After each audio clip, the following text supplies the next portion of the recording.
Some of my material my strongest material comes from real life. Real life? Like, for instance, today I was driving in a car. Mm-hmm. You were kind enough to bring a car to bring this old chunk of coal here to the studio. We send cars for our guests, yes. Yeah, so I got in it, and I get material that way. So my driver... What do you mean? How do you get material that way? You get in the car, and what happens? My driver tells me a joke. Guy goes into a dentist's office. Yeah. Dentist said, "What are you doing here?" He said, "I think I'm a moth." A moth? A moth. He said, "What?" "I think I'm a moth." He said, "Well, you have mental problems. You need to go see a psychiatrist." He said, "I know." He said, "You're in a dentist's office." He said, "I know." He said, "What are you doing here? Why did you come here?" He said, "The light was on." That's a good joke. It's a great one. And you're going to tell it now on the show? Yeah, that's how I get a lot of my material. Okay. Why don't we just have him on next time? That guy. That guy. No, wait till you hear me do it.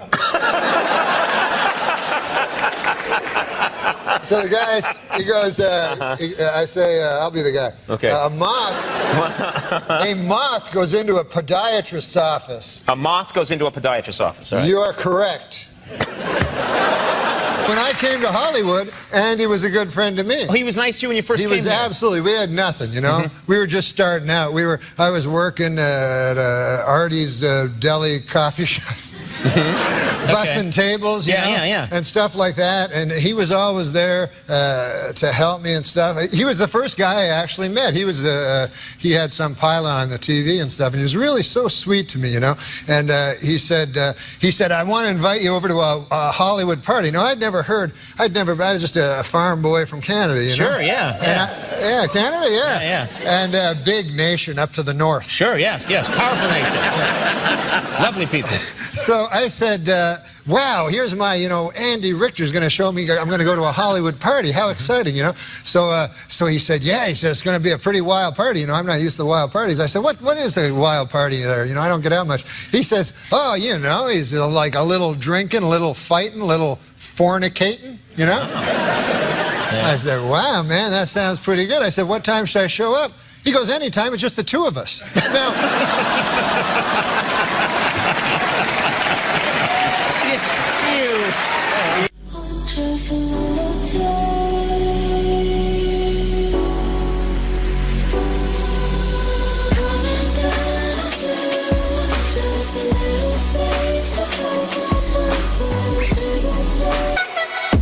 He said, "Welcome to the neighborhood. I know it's not exactly a neighborhood. I live 40 miles from here. But if you're interested, tomorrow night I'm throwing a welcome to the neighborhood bash. There's going to be a lot of barbecue, some drinking, some dancing, and some wild sex. Would you like to come?" And Morty said, "Sure, but what should I wear?" The cowboy said, "It doesn't make any difference. It's just going to be the two of us." Let me ask you something. Huh? I have a joke. Yeah, like your Wesson Oil. Huh? Like your Wesson Oil joke. Oh, my Wesson Oil joke? Yeah. Stop it, Jethro. Well, you know what? I asked you, how are you? Yeah? And you went into, I believe, a 48-minute joke. Oh, I'm sorry. There's a show called Rock of Love. Yes, Bret Michaels, Rock of Love. Yes, yeah. Bret Michaels, and he had a band called Rock of Love, and he was a big band singer. He had a band called Poison. Whatever, yeah. And Poison. Yeah. But their hit song was Rock of Love. So, anyways, did you ever hear the Andy Williams quote, "In the future, everybody will be famous for 25 minutes"? Yes, I think it was Andy Warhol. Andy Williams was Moon River. Oh. Andy, it's a generational thing. Yeah, okay. These are just questions from the internet, but a lot of them are bad. What? They're... Huh? What? They're... Oh! Okay. Let me see here. Ooh. What is it? Is it a good? Is it a good one? It's not good at all. What do you got in your tooth? Oh, shit. Huh?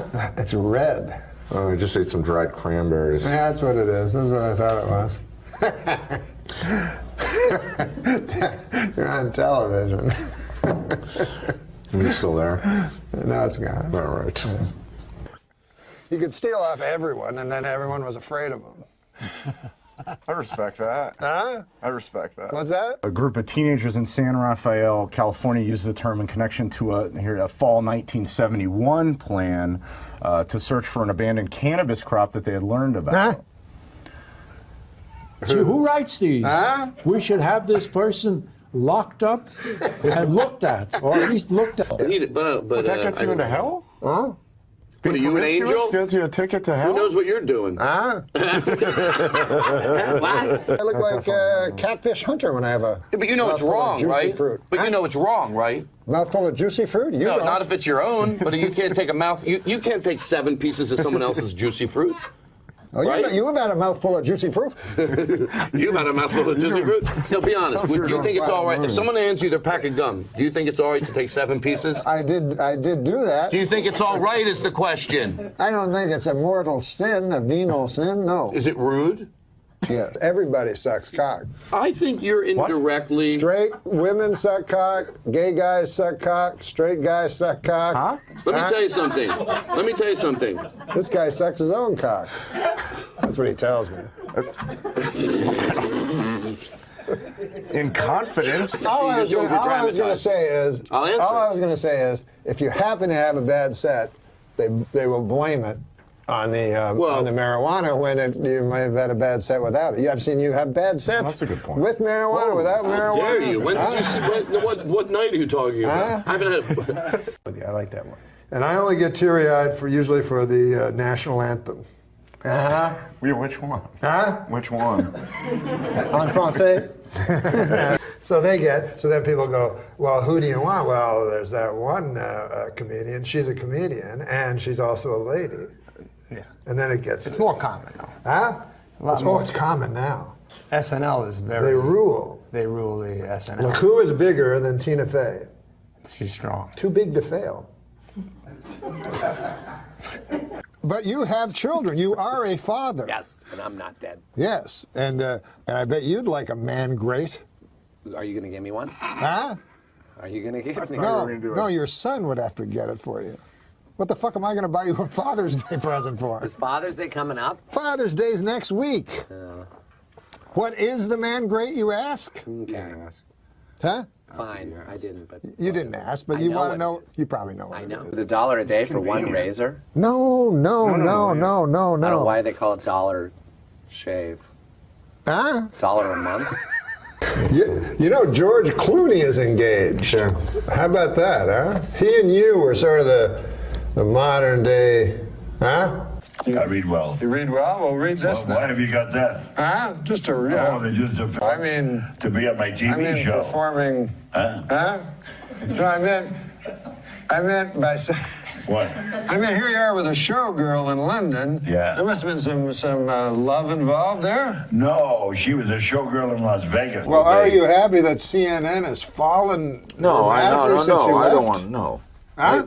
It does suck that you sleep a third of your life. Well, Huh? I don't like sleeping. I used to have jowls. I don't have jowls. I have more chins than How old are you? Huh? How old are you? I say I'll be 50 in October. And ever since then, I've been gulping fistfuls of Xanax before a show. That helps. Oh my God, it's helping right now. You took a Xanax today? Huh? You took a Xanax? I love everybody. You know what I mean? Without love, what do we got? I don't care if a guy's a guy, a girl, a guy, girl. I couldn't care less. I love them all. What do you make of... I'll have sex with any of them. So you're the B? Huh? You're the B? No, I'm a person that is so tolerant that I would have sex with an L, a G, a B, or a T. Isn't that nice? But I would not have sex with a straight person.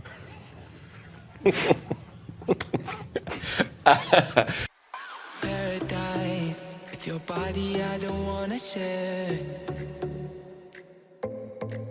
We're making dynamite, explosive love intentions building in the air. Yeah. So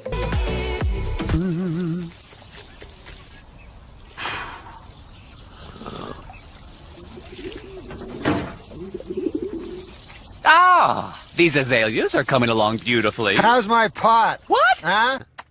Where'd you get all this surveillance equipment? Your bedroom. What? Huh? Relax. Yeah, you too. Okay, here's the situation.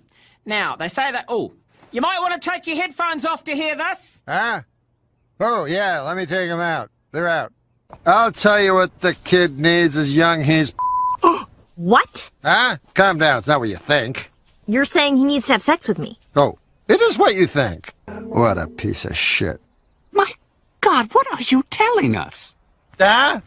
That I this woman. Now listen, huh? J.K. Rowling is a Christian, and J.K. Rowling famously said that if you're familiar with the scriptures, you could easily guess the ending of her book. Huh? What would Norman Lear say to that? What? I say, what would Norman Lear say to that? Who's that? When women talk about marriage, it's a happy occasion. I'm getting married, I got my ring, I got my colors picked out, I got 4 of my fat friends to stand next to me. But it's not the same for the men. When men talk about marriage with our friends, it sounds like something you get diagnosed with. Did you hear what happened to Charles? No, what? He's getting married? No! You could go to nightclubs and meet women, but I don't like going to nightclubs. Everybody in the nightclub is a liar. The men are lying, the women are lying. You got older women in the club trying to look young, but you know they older because they got that vaccine mark on their arm. There's a comedian that you remind me of. Do you know who I'm speaking of? No. He was my favorite comedian. He passed away a couple years ago. Patrice O'Neal? Patrice O'Neal. The reason I loved Patrice was he had his own truth, and he was going to tell you, and he wasn't going to take any prisoners. And that's a giant void to fill, Patrice O'Neal, because I felt he was the funniest guy in the world when he passed away. I mean, did you watch the Charlie Sheen one? Yes, yes. And I tell you what, sorry. Well, what do you like? I mean, because like a lot of people were saying that was just there's no line whatsoever, and that it is something other than just being funny, and that it's gotten kind of just brutal and painful to watch. Right. Well, yeah, like, because, when we get interviewed as comics, like, people always go, like, is there any line? And we go, no, but there's lines. Of course, there's fucking lines, Yeah. You're a human being, well, hopefully. But I remember they were talking about William Shatner roast. Artie told me this, that William Shatner's fucking wife had just drowned in a pool 3 months earlier, and they had to get all the comics together and go, look, no jokes about his wife drowning. And they were all like, fuck. Yeah, what are we going to do now? And I was like, what, did it even occur to you to fucking do that joke? The guy's still wearing a black ribbon and his clothing is torn. I love Patrice on that, though. Because I love Patrice. Yeah, he's great. And he did it. I never saw a guy that did the roast so good. Because he didn't do all that. Well, I mean, that line is interesting because it's really a personal line. Our next roaster is Patrice O'Neal. You may recognize Patrice from his many speaking roles in movies, but only if you've sat in front of him in a theater. I know, some of these jokes may come off racist, which is why it's important to remember that Rosa Parks fought so Patrice could take 3 seats on the bus. So please welcome a guy who looks like Chris Farley after a mine shaft explosion, the very funny Patrice O'Neal.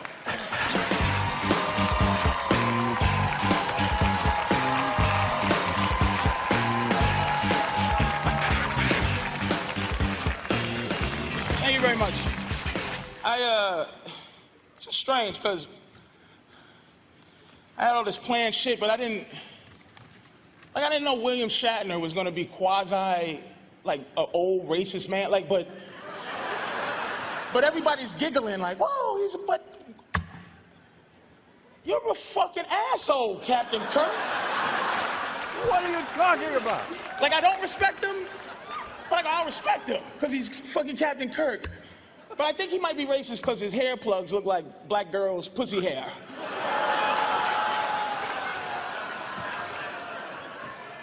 This is fucking amazing. Like, I wasn't gonna be mean to Anthony. I don't know him, I never met him. Like, so I'm sitting here watching him, and I'm like, he has way too much confidence. Like, in my world, he's an open micer. Nobody knows him, and nobody should. Like, nobody should fucking know Anthony I refuse to learn his last shitty name. I learned Galifianakis. That's the last shitty last name this nigga's gonna learn in this fucking funky town. He reminds me of a medieval restaurant waiter. Like, his old demeanor, like, hello, may I welcome to, and you just want to go, shut the fuck up and bring me my giant turkey leg, you fucking nothing.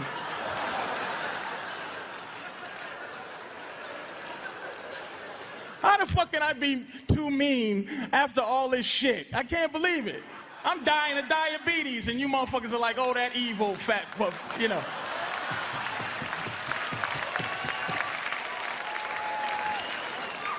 I consider Seth an icon, I do. Like, I got a critique about Seth. It's too much Seth. It's almost like he's jealous of his own creation.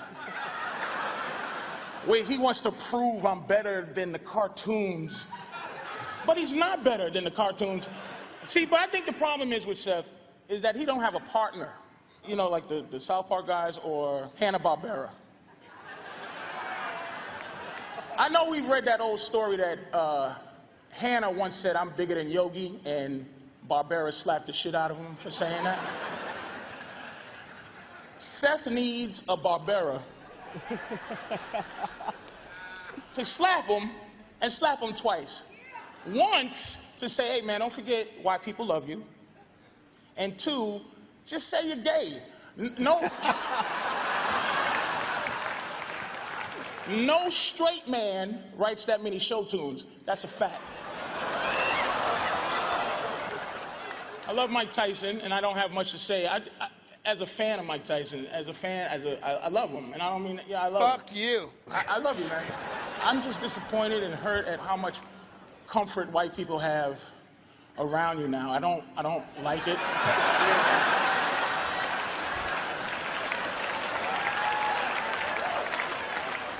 And Steve-O, this new subdued, not drunk you, it fucking stinks, man.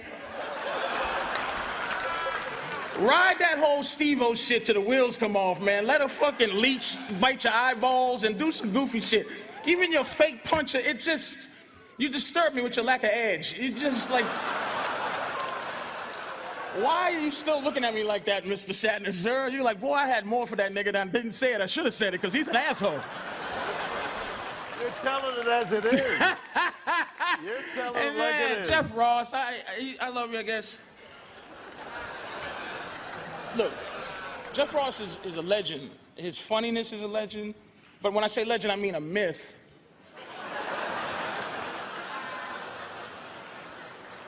Like the Loch Ness Monster or Bigfoot. Like, we all believe they exist, but who really ever saw it?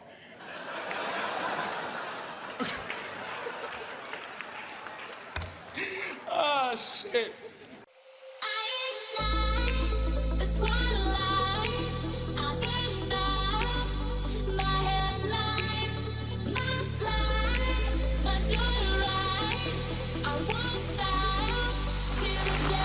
I've turned down many roasts. I have, about 3 or 4 of them.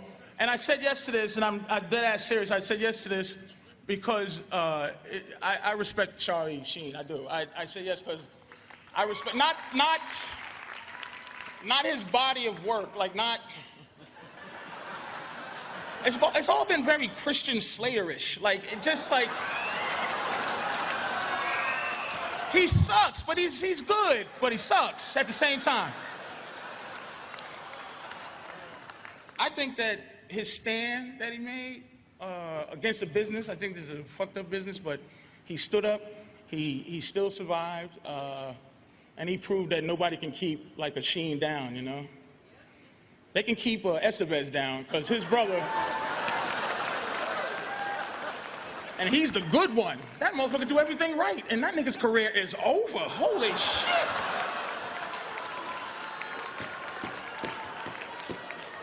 Fuck Tiger Blood, he's selling his own blood to make money. But I want to say to your eyes, man, I love that you stood up to what you thought was wrong, and I'm impressed by you, and I wanted to say that. So, thank you, man. Thanks for having me. Y'all take care. Thank you. Company, take a look. I'm Dina Eastwood, and I live in Carmel, California. Morgan is my 15-year-old daughter. God bless America. I have a stepdaughter named Francesca Ruth. Are you nude? Yeah. And I have a great, supportive, artistic husband. I'm married to Clint Eastwood.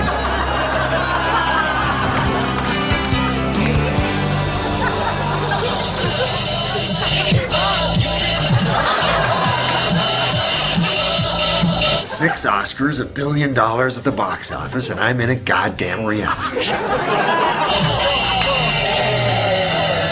We're meeting tonight for dinner, and ew, the diarrhea! Get away! My wife, real class act. Yes, that was diarrhea. Tyler Shields is extremely headstrong. I think that's part of the reason he's so appealing to Francesca, is that he's such a man. I'm so in love with him. I've never felt this way before, ever.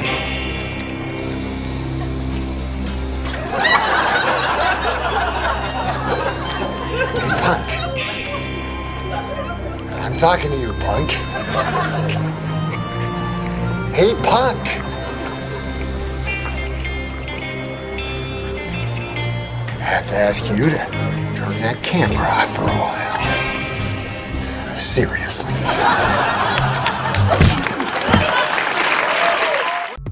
Know the end of day, nobody's gonna change. You won't ever leave. On my mind again, I'm still not tired of it. Can make you want me. And I might act okay, say things will stay the same. Say I'm all. Well, maybe you'll tell us about your best misdemeanor arrest then. I've never made a misdemeanor arrest either. Then what the hell gives you the right to become an inspector when there's men have been out there on the street for 10 or 15 years? This weekend, veteran news anchorman David Brinkley apologized to Bill Clinton for an election night commentary in which he called the president, quote, boring and uncreative. Admitted Brinkley, there was certainly nothing uncreative about the way you moved Vince Foster's body. The president's a murderer. You didn't know that? The mysterious Indonesian accused of illegally raising millions for the Democratic Party. Earlier this week, Secret Service logs showed that Mr. Wong had visited the Clinton White House more than 60 times. But on Friday, administration spokesman revealed that there are actually 2 John Wongs. Furthermore, they stressed that the John Wong who visited the White House is a different man. He isn't the fundraiser. He's the guy who killed Vince Foster. Rejecting conspiracy theories that President Clinton killed Vince Foster, a report out this week from independent counsel Kenneth Starr has officially concluded that Vince Foster took his own life. Among other things, the report cites evidence that Foster was deeply depressed in the days leading up to his death. Although the report does concede Foster was deeply depressed because President Clinton was trying to murder him.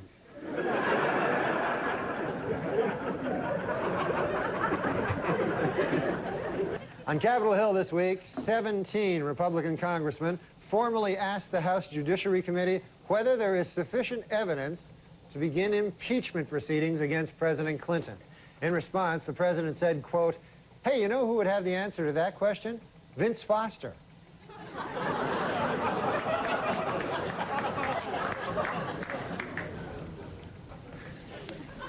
Okay, Norm, you're Canadian. Yes, I am. So what do you think of this whole presidential mess? Well, I hope that the Democrats don't steal the election from the winner, you know, but who knows?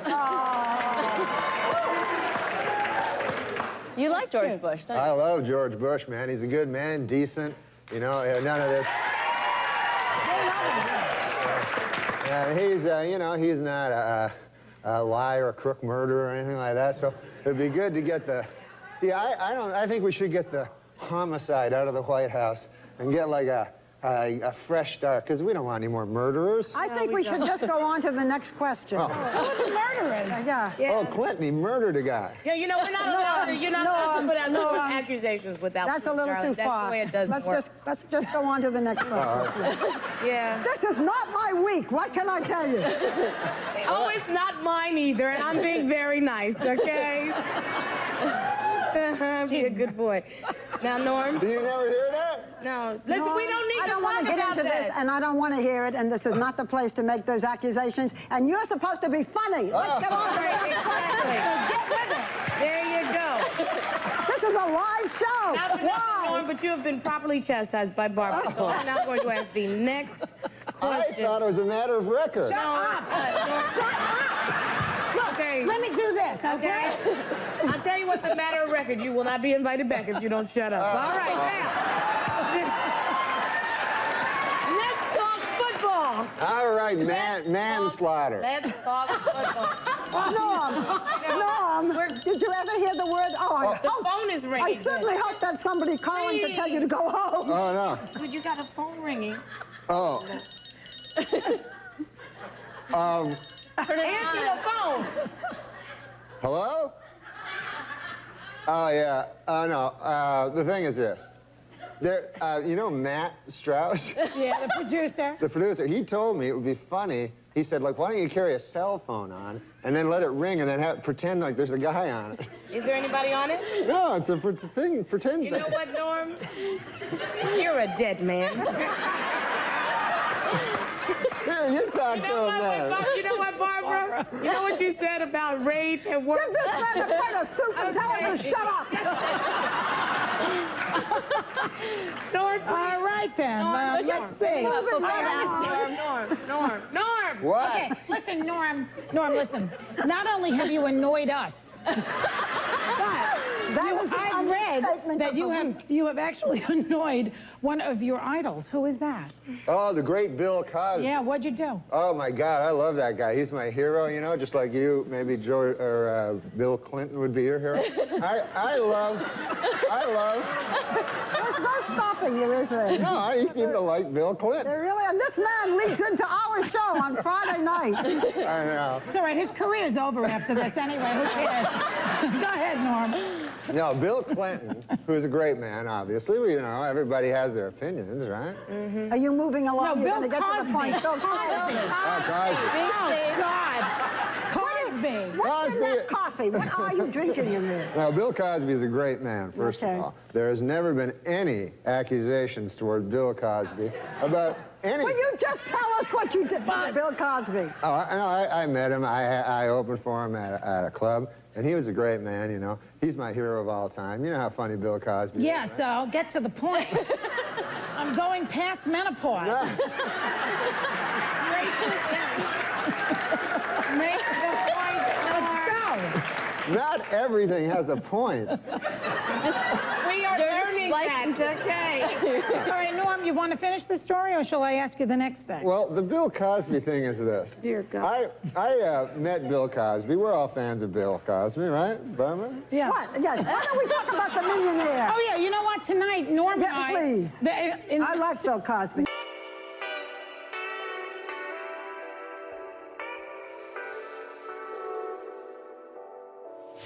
We've been down this road together.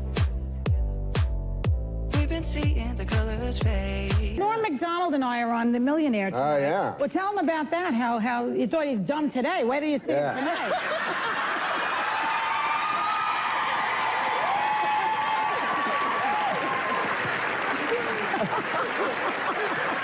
Come on, Norm. Tell him, Norm. People always told me Hollywood was like incredibly liberal and biased, and I thought it was untrue. But You want to talk about the millionaire? Yes, I do. You have 10 seconds to tell how talk much about you the won. millionaire. Don't tell how much. Don't tell him what I won? No. Oh. You're not allowed to tell anything like that. Well, what are you trying to ask him then? I don't know. Okay. He doesn't answer anything anyway. So All we'll tell him. right. Okay, so he's on The Millionaire tonight, and he's on Friday nights, and on Monday, his taxes will be audited. So he's on Friday nights at 9. He's on The Millionaire at 9. You can play along at home on Enhanced TV. You are a number. I have never met anything like you. We will be right back.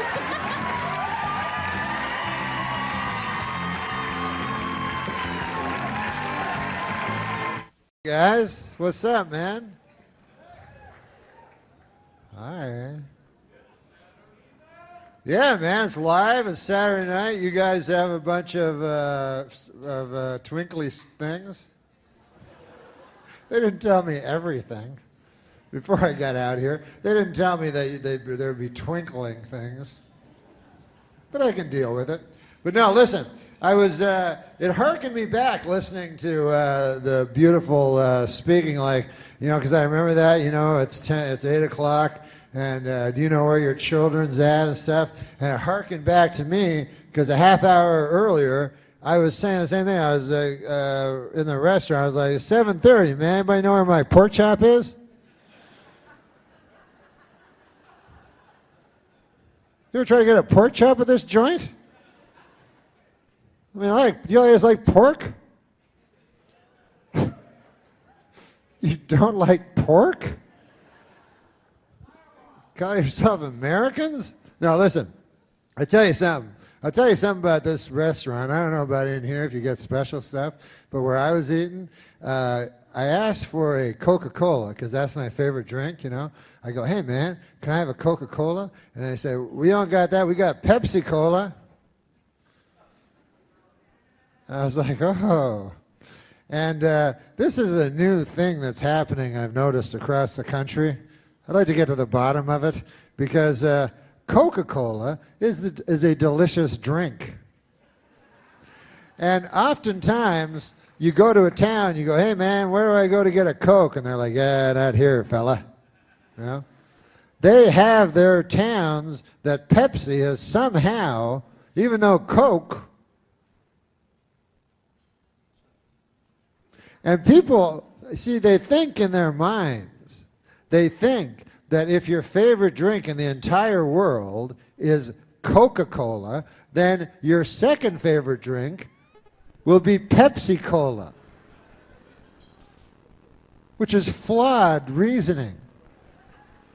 Actually, if your first favorite drink is Coca-Cola, your least favorite drink is Pepsi-Cola. That's how it works. And you can tell they're kind of ashamed of you. You got a Coke? They're like, nah, Pepsi. They give you a lot of that. Is that okay? So you go, no, I don't want that. What else you got? You got any other soda? And then when they got the Pepsi, they always have these weird other sodas. They go, oh, yeah, we got different. We got, you like root beer? We got that. And you're like, well, I'm not 8. I don't know. We got Diet Pepsi. Why are you even asking me that? I just said. We got Sierra Mist. Oh, I'm glad, man. I'm glad you brought that up. I was going to ask, but I didn't dare, you know, because every time I go, they don't have it. But that's my favorite drink. You know, you go to a restaurant, you go, hey, here's the whitefish. What do you want with that? Got any Sierra Mist? Give me that. What? No Sierra Mist. What kind of hen house horse shit is this? Trying to run a joint here? What kind of business? Honey, get your coat. I'll get the car. I'll bring the car around. You get your coat. No Sierra Mist. Can you believe these characters? Kind of a...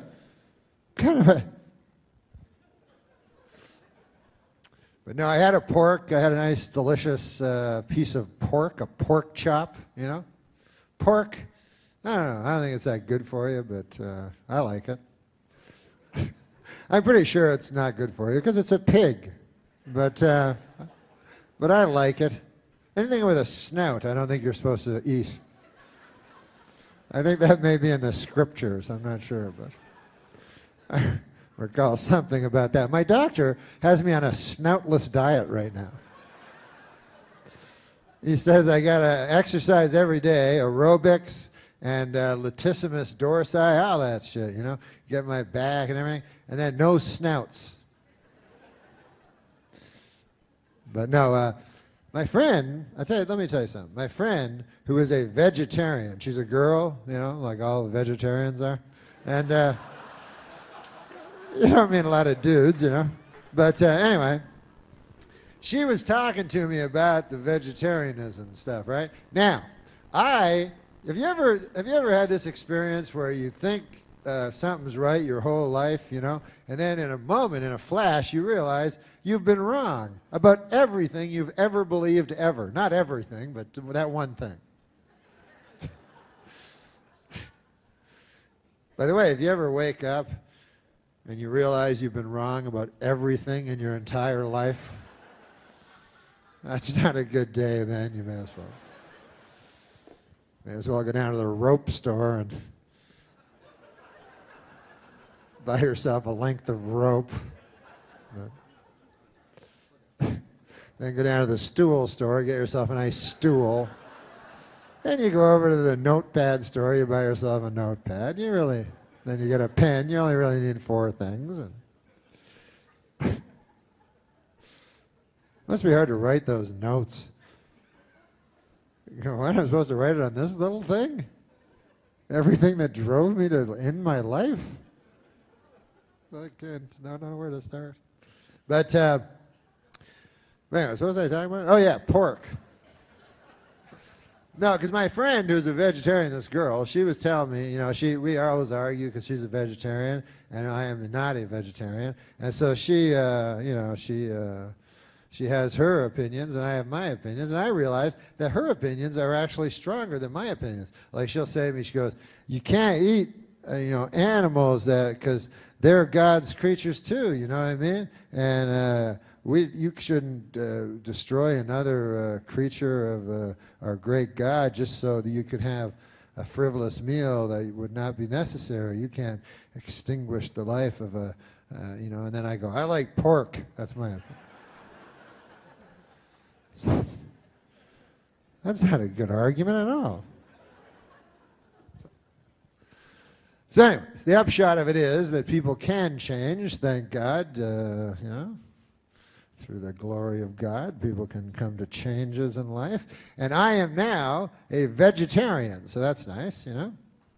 Thank you very much. I'm not a strict vegetarian. I eat meat, but I am a vegetarian, but not a strict one. I only eat meat. You know what I don't like is vegetables. I can't eat those. I can't stand eating vegetables. So in the strictest term, strictest use of the word, strict, I'm not a strict vegetarian. But you know what she does, my friend that is a vegetarian? She makes this thing every Thanksgiving. I don't know if you've ever eaten this. It's called a tofurkey. Tofu, it's an unwieldy word. No one likes to hear it. But it's a turkey, but it's not really a turkey, you know? Sounds like a turkey because it's got a lot of the same letters. But what they do is they take tofu, you see, and then they fashion it into the countenance of a turkey, which doesn't fool me. And also, I don't understand why she does it on account of she's making it into the thing that she doesn't want to eat in the first place. That seems...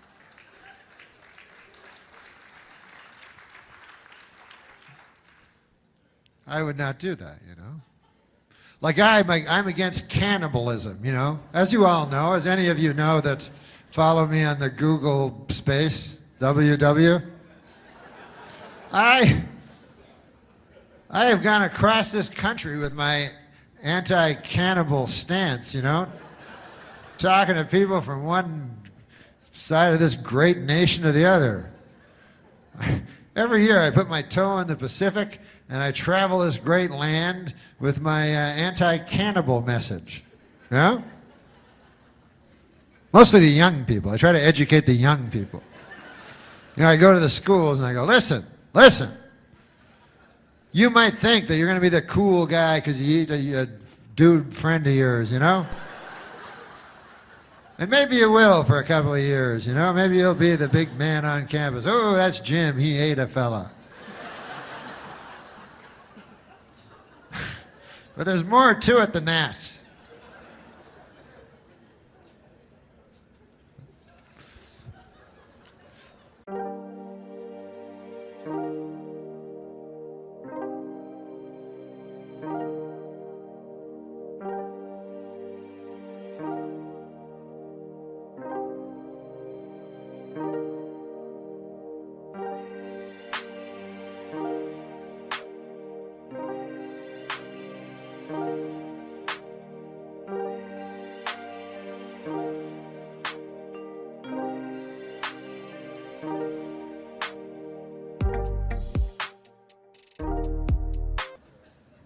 No, I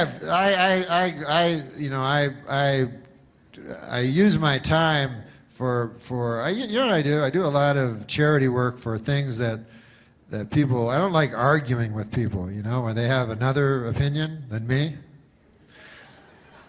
So what I do is I pick very popular opinions, and then I work for those people. Like, for instance, there was, you know the landmine big thing? Princess Diana, one of the greatest people who ever lived, she was against landmines.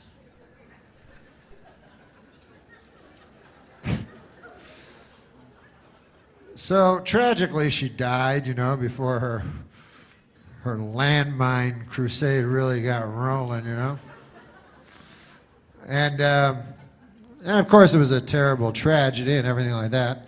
And then she died. And hey, how about this? Remember when she died and then Elton John wrote that song for her, but it was the same song that he wrote for Marilyn Monroe? It seems like kind of a jip.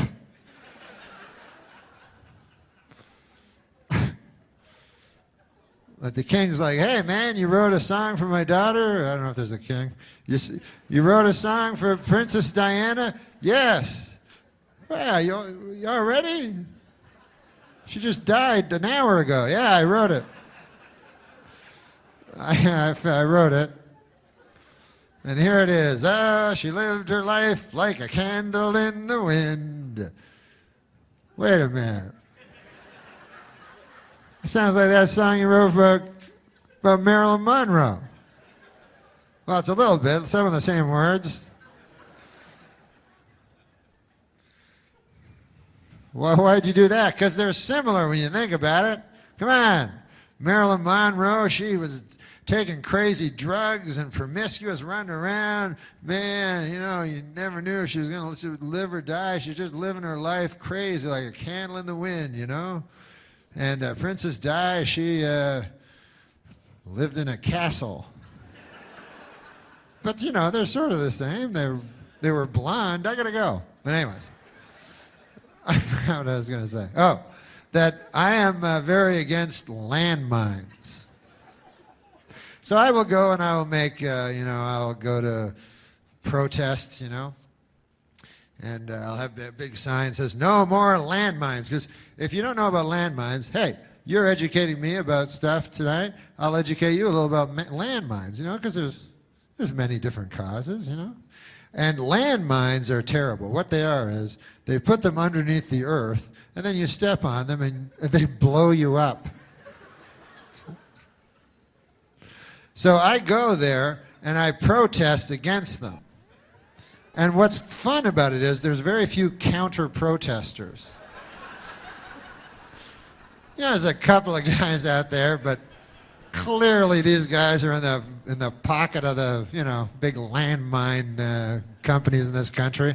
You know?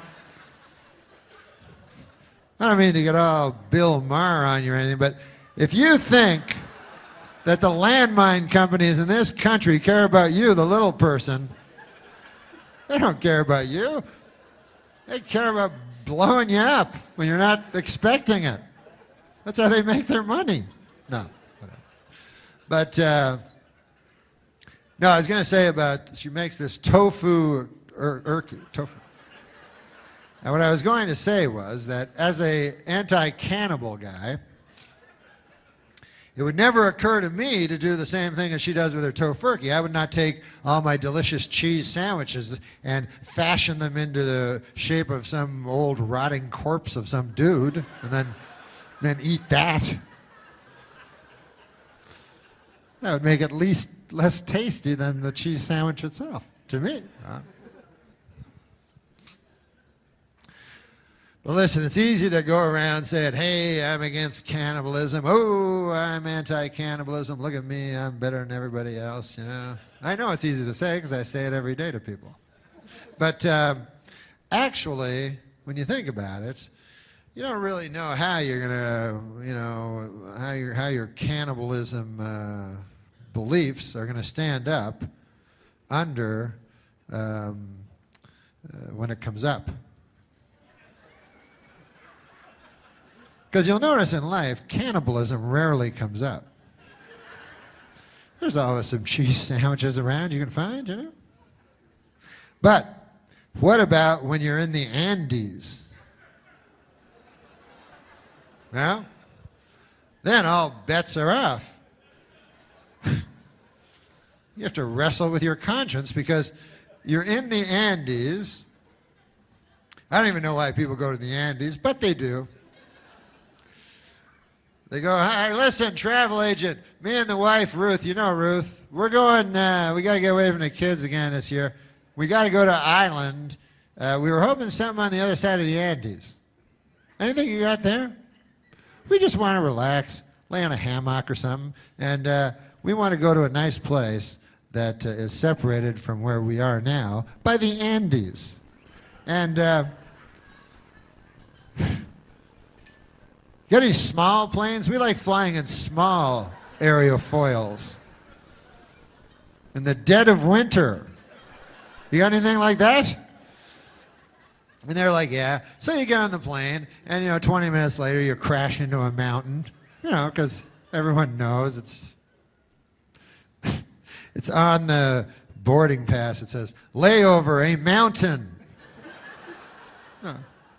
So you crash into the mountain. And then, you know, you gotta wrestle with your conscience, you know, because, you know, you're down there and the guy in 24E is looking pretty delicious. And so days turn into weeks, and weeks turn into months. Months, you know how time works, right? I don't have to explain everything. Then becomes now. So and then you have to wrestle with your conscience because you're like, my conscience. And your conscience is very, you know, if you don't want to wrestle with your conscience because, you know. So, although it's not as hard as wrestling with an actual wrestler, I find. If you have your choice between wrestling with your conscience and wrestling with a professionally trained wrestler, I'd take the conscience because it doesn't even have arms. And for wrestling, like the headlock is the biggest move. If you don't have arms. So anyways, you're wrestling with your conscience, and you're like, oh, man, should I eat that guy in 24E? I don't know. He looks pretty good, but I don't think it's right and all this stuff. And then time goes on, and you get... And instead of just acting right away, which would probably be the smarter thing, you know, you wait way too long, and months pass, and then you go crazy, and then you go after Frank, that's his name, in 24E, and you're just, you're so hungry now, you're tearing into him. You're like, Frank, blood all over you and everything, you know? Anyways. And that's the last, and this is what you don't want to happen at that point, is for the rescue plane to come over at that very moment, you know? Well, you're like, what the? They're like, we have hamburgers and hot dogs here in the plane, and delicious cheese sandwiches, everything you want here. You're like, what?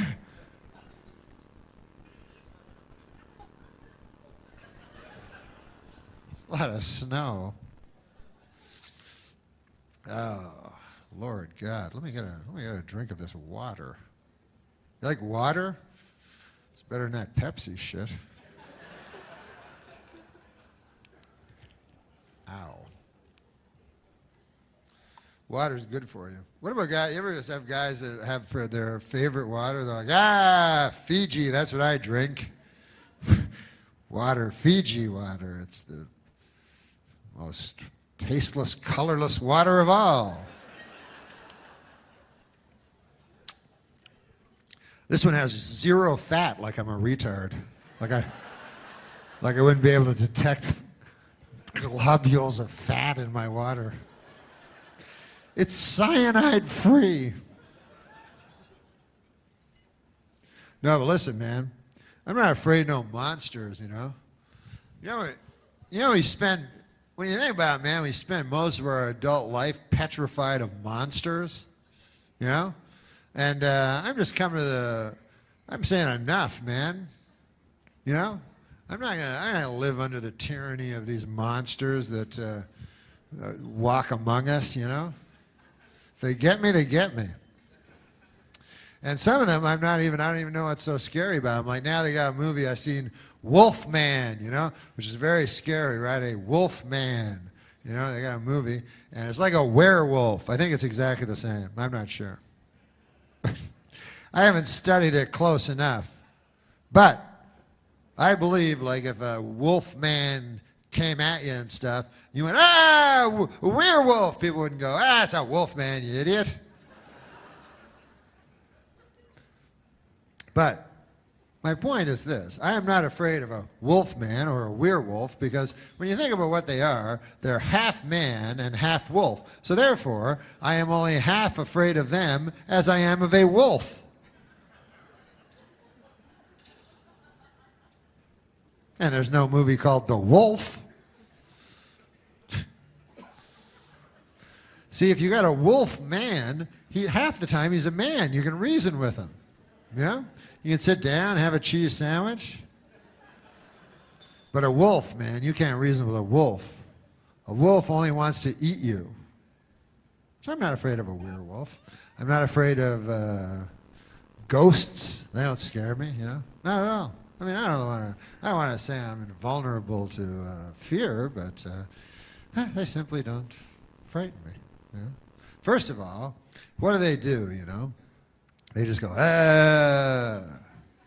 which that's not that scary to me. Yeah? And then they're invisible. They're like, and you're like, what? You're invisible. You can put your hand through them. That kind of a person never frightens me. You know the kind of guys that frighten me? You ever meet those guys where you can't put your hand through them? I don't care for those fellas. But when I can put my hand through them, doesn't scare me in the least.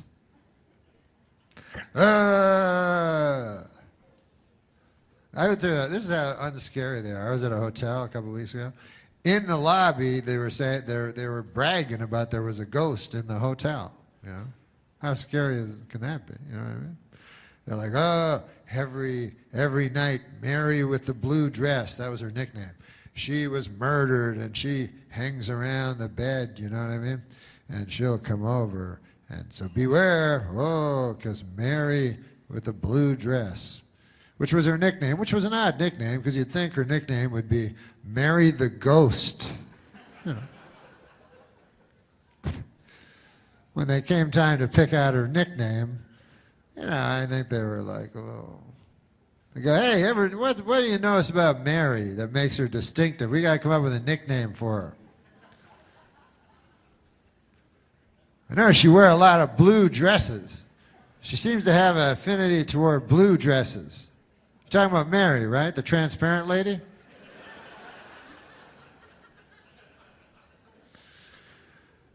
So I would call her Mary the Ghost. And anyways.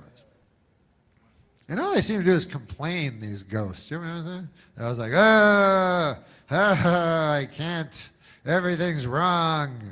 They're never happy or nothing, you know?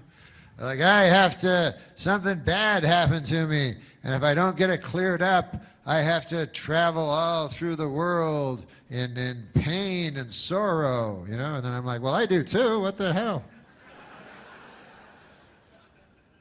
At least you get to walk through walls and stuff. You get to do cool stuff. I think I'll have some more water.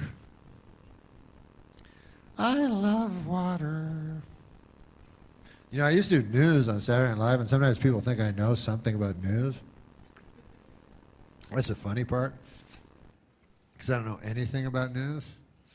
And, like, I'll watch it on the TV, and I don't know what they're talking about, you know. And but I watch it all the time, you know. I'll turn on the TV, and then they go, welcome, the deficit. And I go, ha, ha, ha. I've heard that word before. Yeah, that's about all I know. But I watch it. You don't have to know about everything, you know. When I was young, you didn't have to know about anything. Now you have to know about everything. Everybody got an opinion and stuff. Yeah. You're supposed to know about every single... One guy asked me a couple weeks ago, he goes, Norm, how do you feel about stem cell research? I was like, me? Why don't I tell you what, why don't I go to scientist school for 10 years, and then I'll come back here to this very spot, and I'll tell you what those 3 words mean. I don't know. I don't know. That's mostly my answers. And a lot of people don't know. Like you'll see on the, if you ever watch the news, you ever see the news? It's on at 6. They show the news, right? And they'll have a question. And a lot of people don't know, just like me. They'll have a question. They'll show a pie chart. So they'll say, does President Barack Obama deficit reduction, question mark, something like that. And then they show a pie chart, you know, so you go, oh, man, that looks like a pie. You know, you get happy. And then they have like it cut up, and they'll say like 47% yes, 48% no, 5% I don't know. So that's like me, you know. There's no shame in that. No shame at all. Well, I phone them every time there's a one of those things on CNN, like one of those polls. I phone up. I want to get on that pie chart. You know, I phone up. I go, hello, excuse me. Is this the TV? Yeah, you just asked me a question. I don't know. How the hell am I supposed to know? I didn't even understand most of the words in the question. What's that cost? $1.50? Is that what it said at the start of it? Excellent. All right. I better get on that pie chart. I'll tell you that. I'm not a guy to throw away 12 bits on, you know, on nothing, to tell you be quite honest with you. Nothing. Oh, look at that. So, yeah, I don't know a lot about stuff, you know. Like sometimes when I go to parties and stuff, because everybody got opinions and stuff like that, what I'll do is I go to parties not to talk opinions with people and elevate myself or anything like that. I go to parties to try to get me some free sandwiches, you know, because I find at parties often you can find, if you look, cheese sandwiches for free. And often what they do is they'll put other stuff in it, you have to take it out, so you just get the cheese, but whatever, you know. It's free. And but the other people I notice, they go there to converse and talk of the issues of the day and so forth like that at the parties, and I don't like that kind of stuff, you know. So I tried, and I don't know anything. See what I mean? So what I'll do is before I go to the party, I just turn on the TV, you know, on one of them channels with news, and then there's a guy with a suit and a tie. I just say whatever he says. I'll say that at the party, and it usually works. I'll just go to the party and everybody will be yapping. They'll be like, deficit and health care, trillion, billion. Then I go, yeah. Hey, I got an opinion. Listen to this now. I blame the media.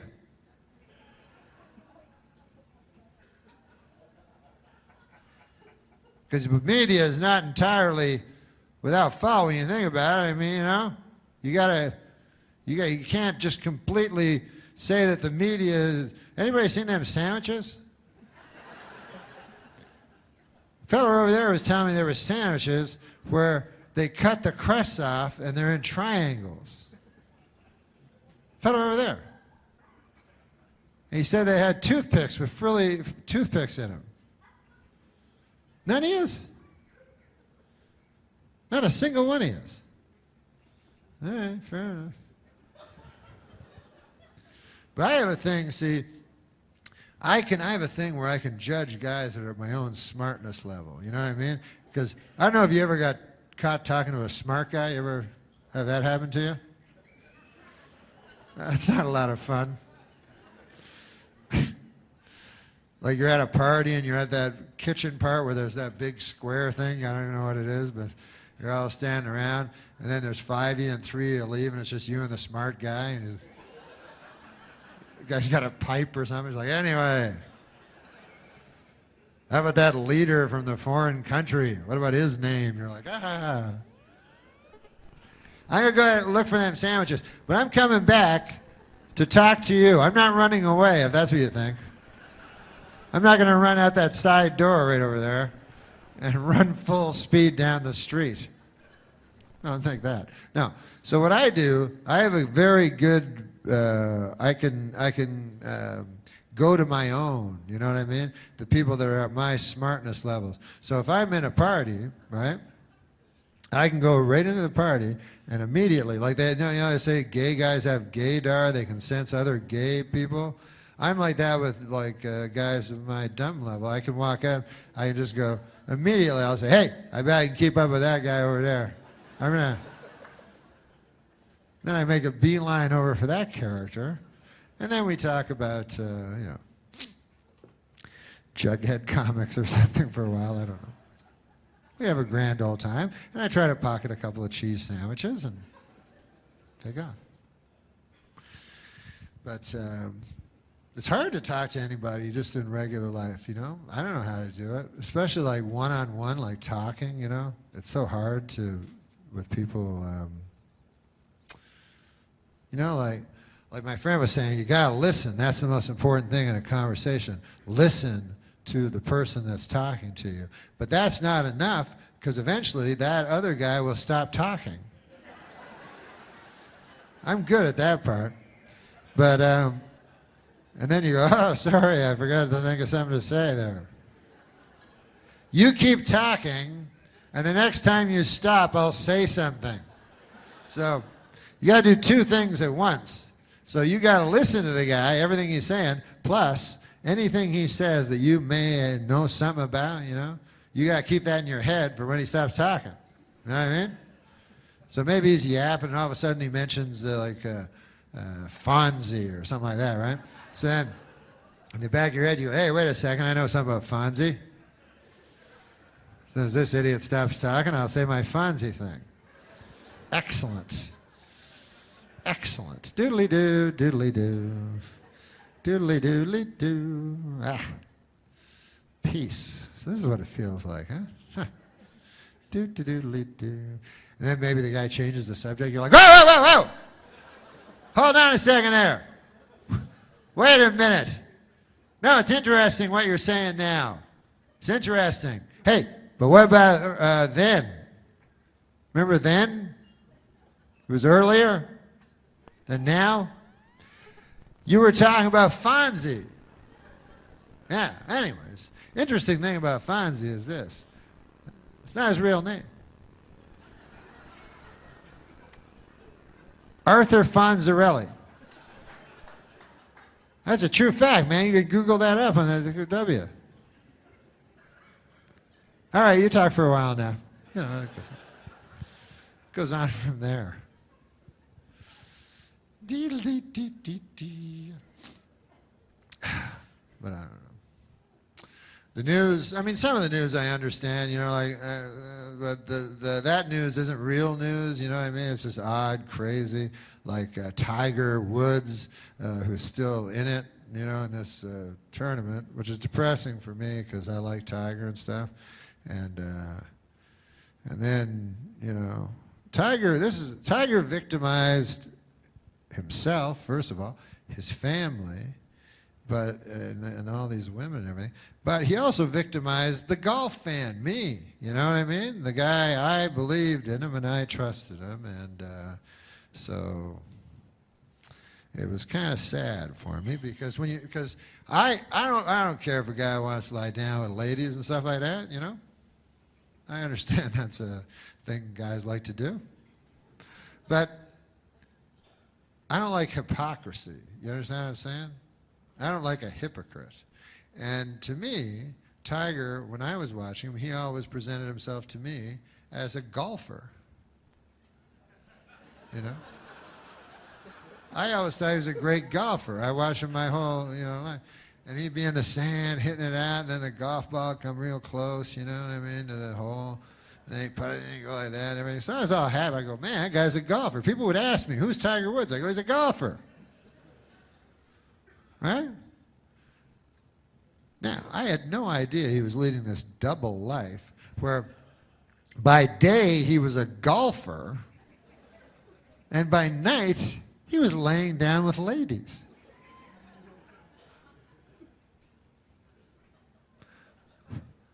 Otherwise, I never would have bought the Buick.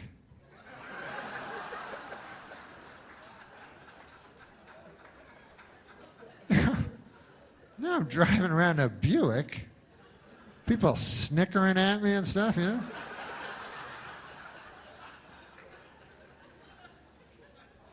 Whatever. No, but he's a sex addict, and that's a hard one. I imagine that's a tough one to kick.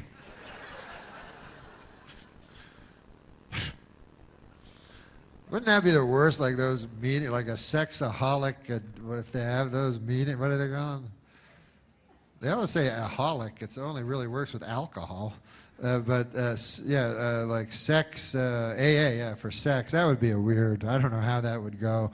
But if you haven't had sex for like a year or something, and then you don't want to hear about some guy's relapse.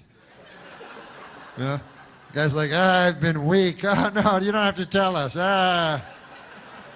I met her in a bar. She was gorgeous. Please.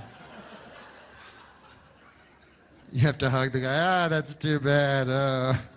That's terrible. Well, we all, whatever.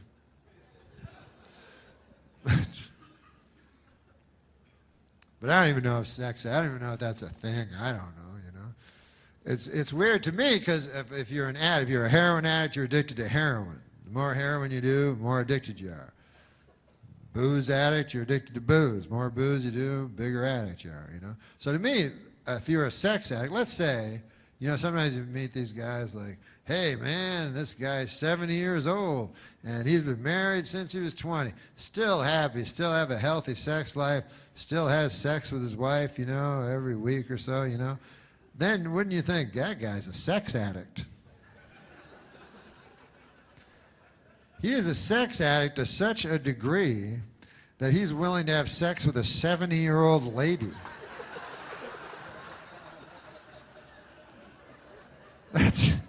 That's hitting bottom there, If you're going around getting a whole bunch of different ladies, that's not a sex addict. That's just a beautiful lady addict. I don't know what you call that. But if you're willing to just anything at all, just whatever's beside you after 50 years, you're like,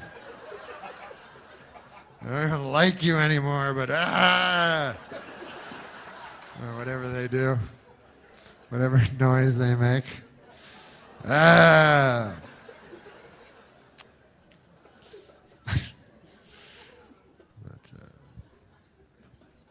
Man, I don't like those news stories that's scary either, man. That's why I don't like watching the news no more. Because when I was a kid, just news stories be real stuff, like about the world or whatever.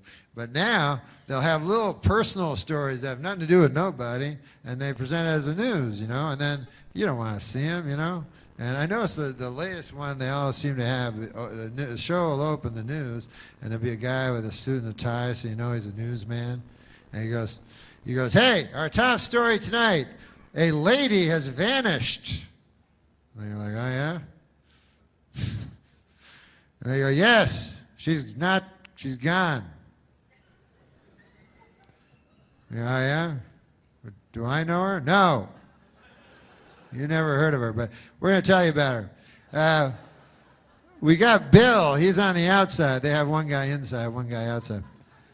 Bill, what's going on? And then Bill's outside. He's like, yeah, the lady vanished. Her name was Janice, and nobody can find hide in her hair of her car. Was found in the car is fine. It's in the Burger King lot, but we can't find a lady.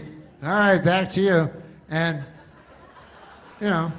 so then you're at home, you go, I don't give a damn on account I never knew her in the first place. How can I possibly care? As a matter of fact, I'm happy it's her and not someone I know. So, but then they go, we'll tell you about it. You go, no, that's cool, I don't really want to know, but they can't help themselves, They go, here or she, oh, hey, Bill, you still outside? And he's like, yeah, of course. And they go, we understand you have some friends, Janice, to tell you about? Yes, we've been talking to some of her friends anyways. Turns out she's a good lady.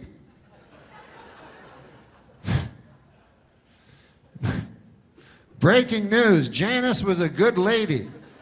And we got some of her friends here going to talk about it. And then they show a lady and says, Janice's friend.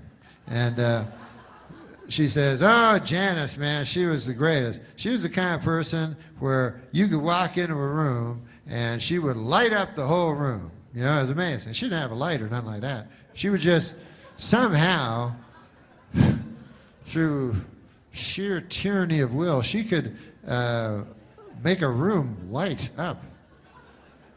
Some of us thought it was supernatural, but. And then this is other Janice's friend. Oh, Janice. She was the type of lady I remember that you could always turn to. You know how sometimes you want to turn your neck, because you're having troubles. You want to, or your neck hurts, whatever.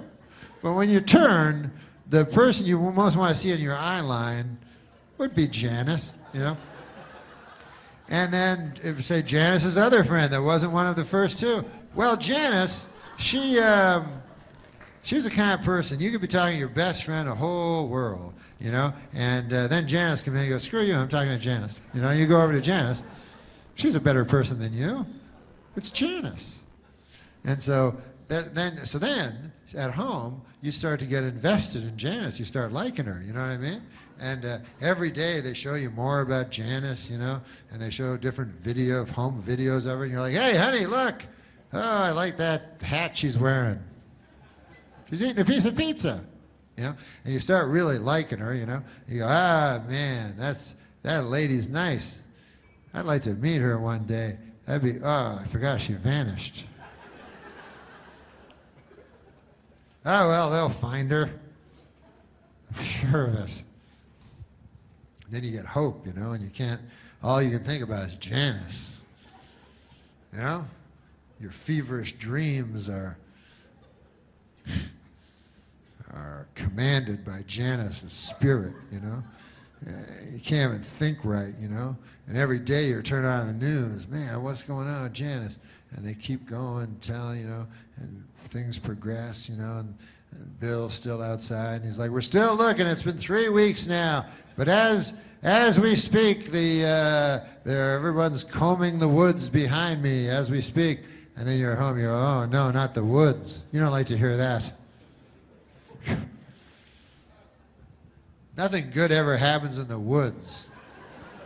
I've seen enough of these stories to realize that Janice is not going to come bounding out of the woods anytime soon.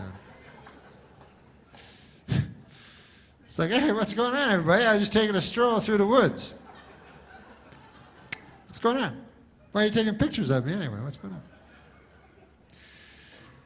Now, if they find you in the woods, generally, they find you in one spot. As a matter of fact, exclusively, every time, if you're found in the woods, you're found in a shallow grave. That's the way it works. I don't know why, but I've seen enough Bill Curtis specials to know that shallow grave is where you want to end up. Certain things you don't want on your death certificate. One would be shallow grave.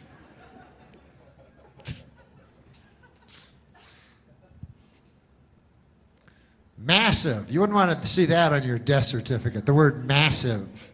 Or maybe you would. I don't know. Maybe that'd be a good one.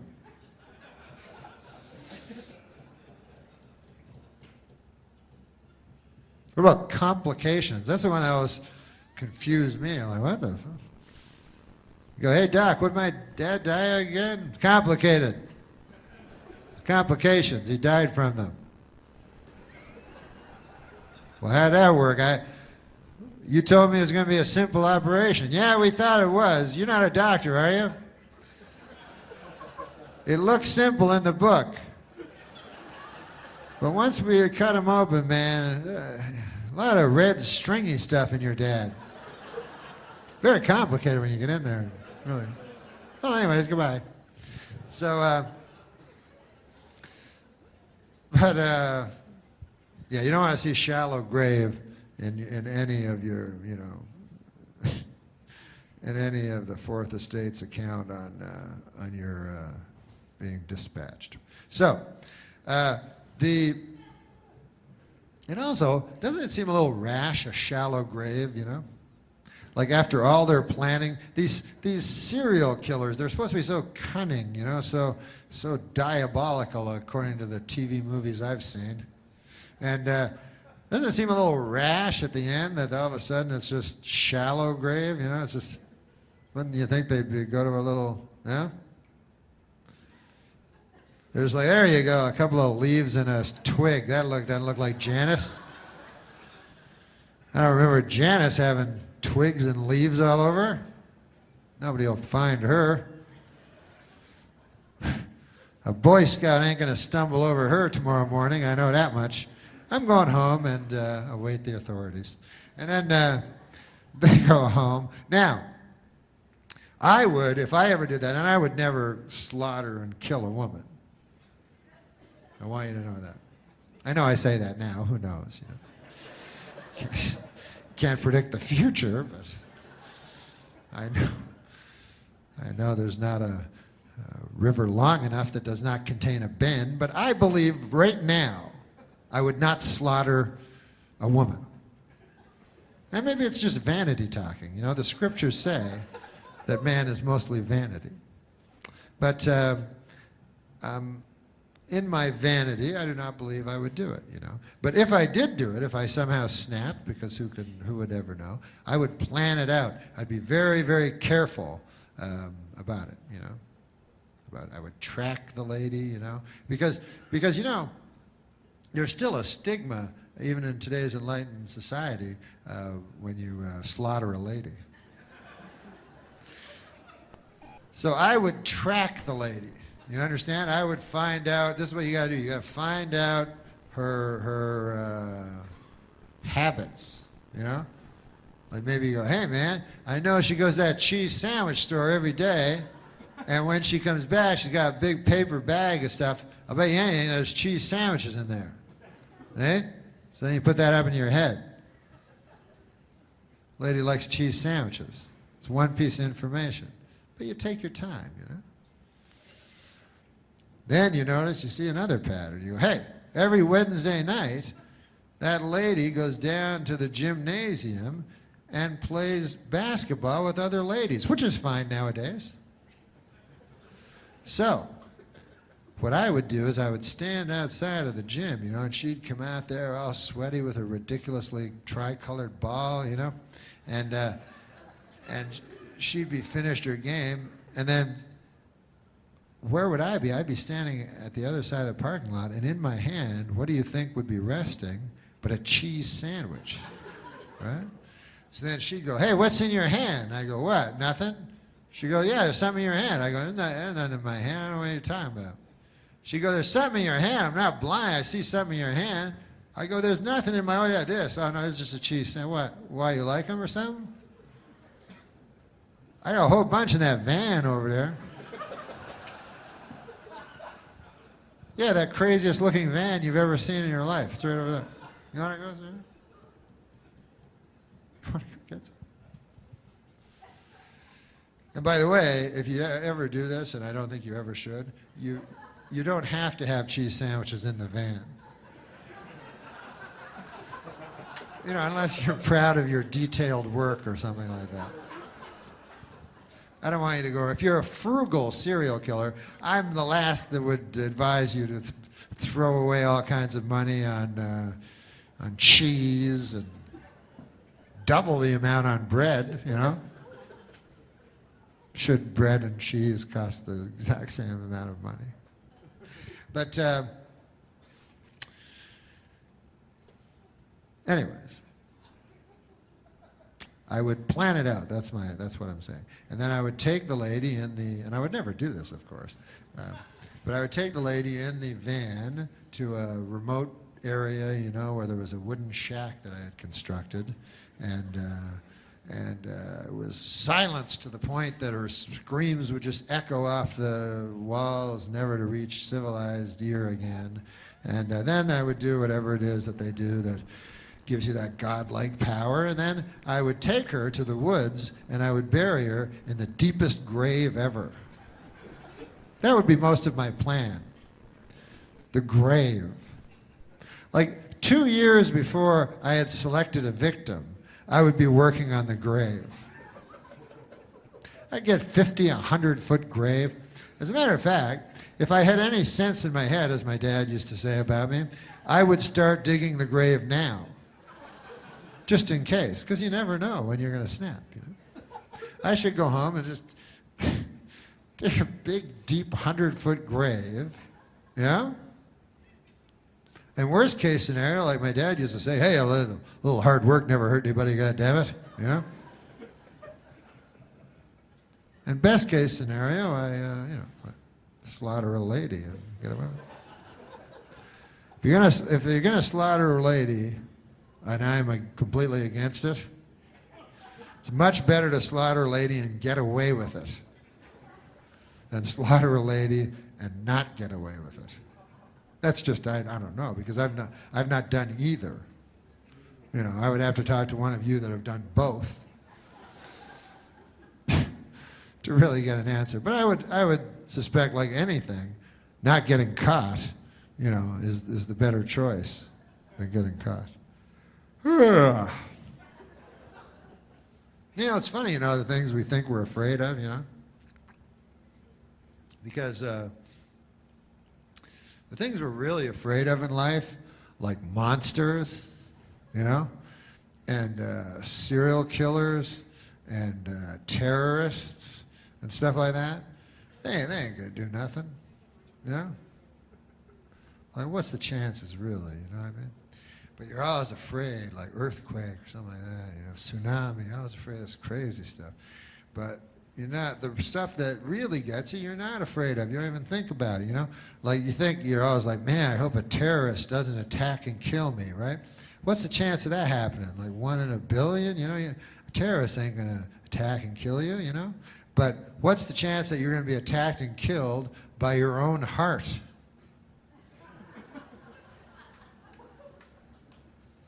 At 100%? Yeah, nobody even thinks about that. Nobody even cares about that. Your heart can attack and kill you. And yet people like their hearts, you know. They give you for Valentine's, oh, a heart, ooh. People go, man, that guy's got a big heart. I go, you better fucking watch out on account of I could kill him. Does he know that? That it will attack and kill him when he's not expecting it at all? That's what happened to my dad. His heart attacked and killed him. It was tough. I don't know if you ever loved anybody, but when you love somebody and then their heart attacks and kills them, man, it makes you sad.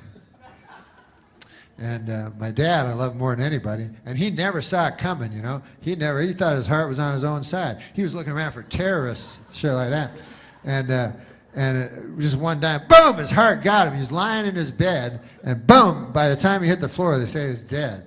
And I was the second guy after my mom to see him, and I was, oh, blood, it was black. I thought it'd be red. And he was lying there, and I was so sad. It was the most saddest moment ever. And it was too late. He was dead already, you know. And then the people came in the white. They wear white. They're not doctors, but they wear white. And it was too late.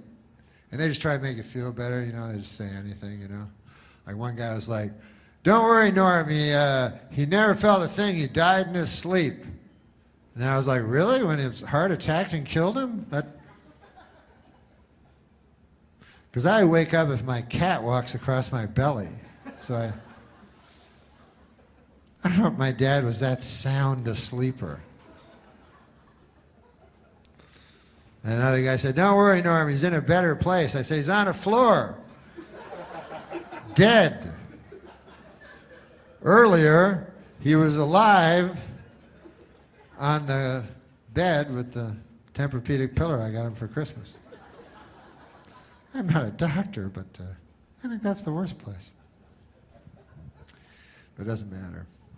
It doesn't matter because I have my faith. So as long as I have my faith, you know, I'm all right. As long as you have faith.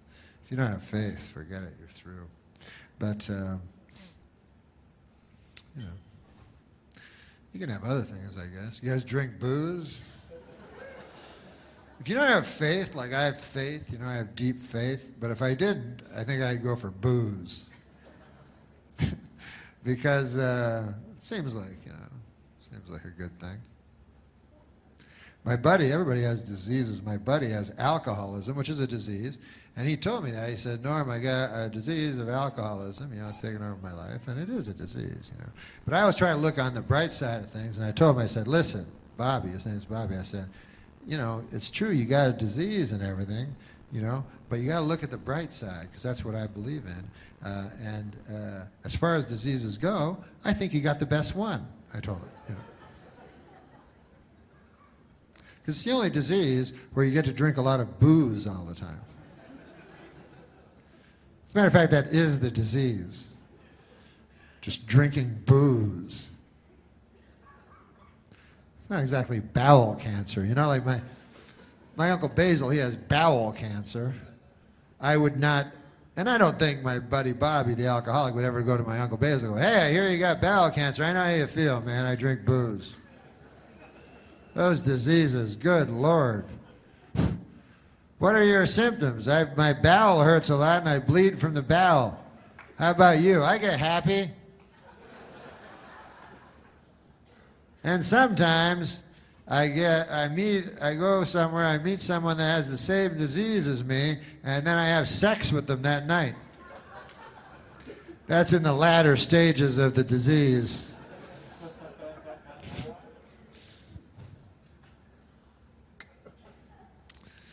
But listen, man, I'm just an old chunk of coal, you know. I'm gonna be a diamond someday. Don't worry about it. It'll happen through the grace of God, you know. You guys like God? I mean, you do God's work, you know, even if you don't know it. I have always been very religious, you know. But I'm a specific religion. I don't want to tell you what religion, you know, because I don't know if my religion is the exact correct one. Even though I know there's a God for sure, I'm not 100% sure that my guy is the right guy. And actually, that's one of my biggest fears is after I die, I get up to heaven, I'm like, "Oh, God, not you. I thought it was the other fella." What? Oh, God, he was a good public speaker, you got to admit that. Not him at all? No?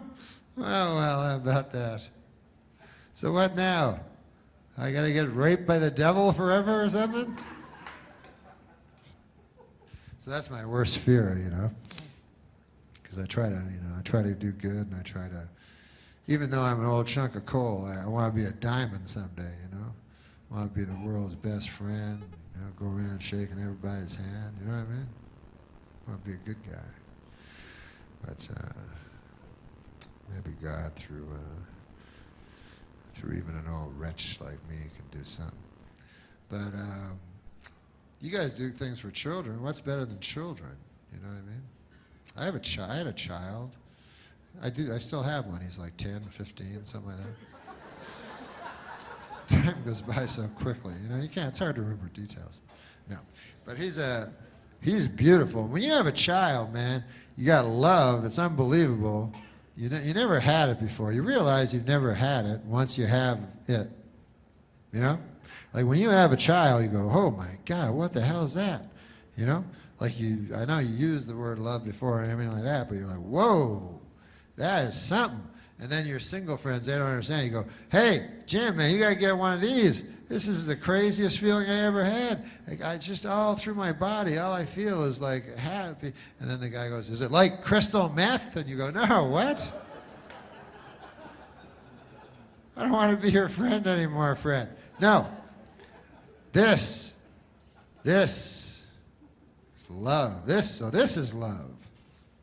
And then actually, sometimes you have this is the flip side of it, the bad moment, because you said earlier that you loved other things before you saw this, you know, which is what you really love. And so there's always a bad moment when you're looking at that, and then you look over at your wife. You ever do that? You're like, oh, look at this. I love. That's love. Oh. Hey there, lady. What's going on there? Yes, this is it. And it makes sense, you know, because it's pure and doesn't lie, and it's you, and it's your blood and your DNA, and your Aunt Hazel's nose part right there, and everything. And so how can that compete to some lady that you met in a bar one night? How can that possibly compete with that? So anyways. The children.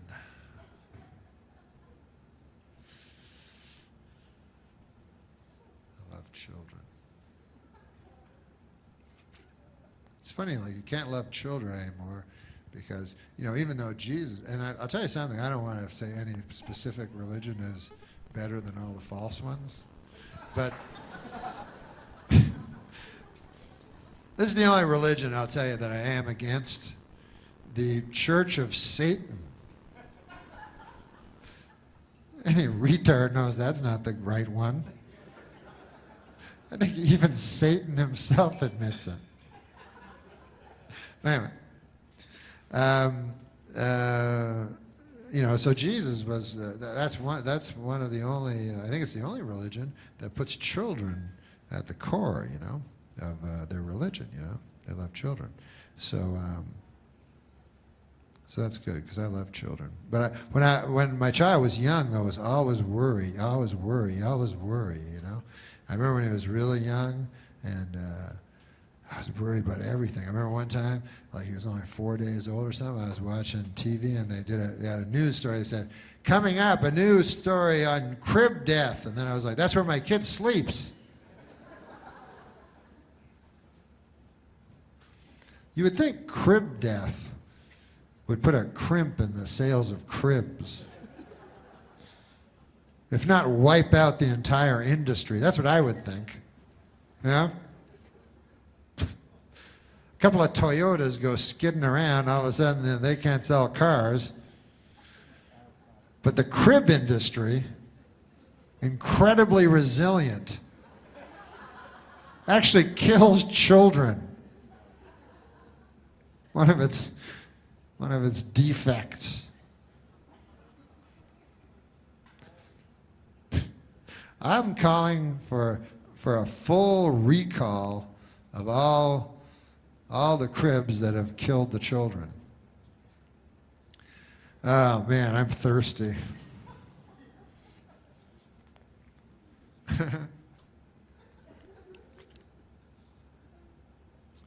La la la la la la la. So yeah. So I'd probably drink if I wasn't a person of faith, you know. I'd probably drink a lot of booze and stuff like that. That'd be fun. You gotta do something, you know. And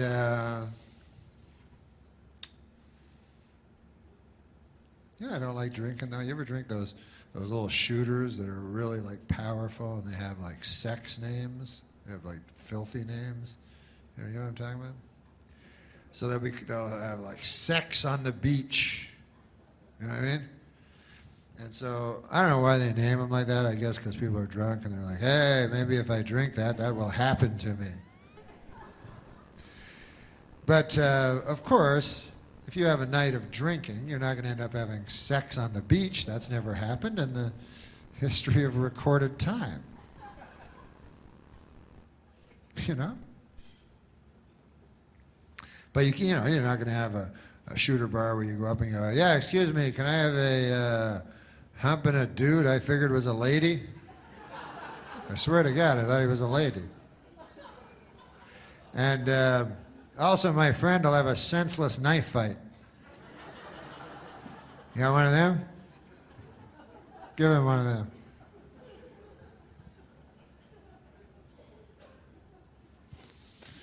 But,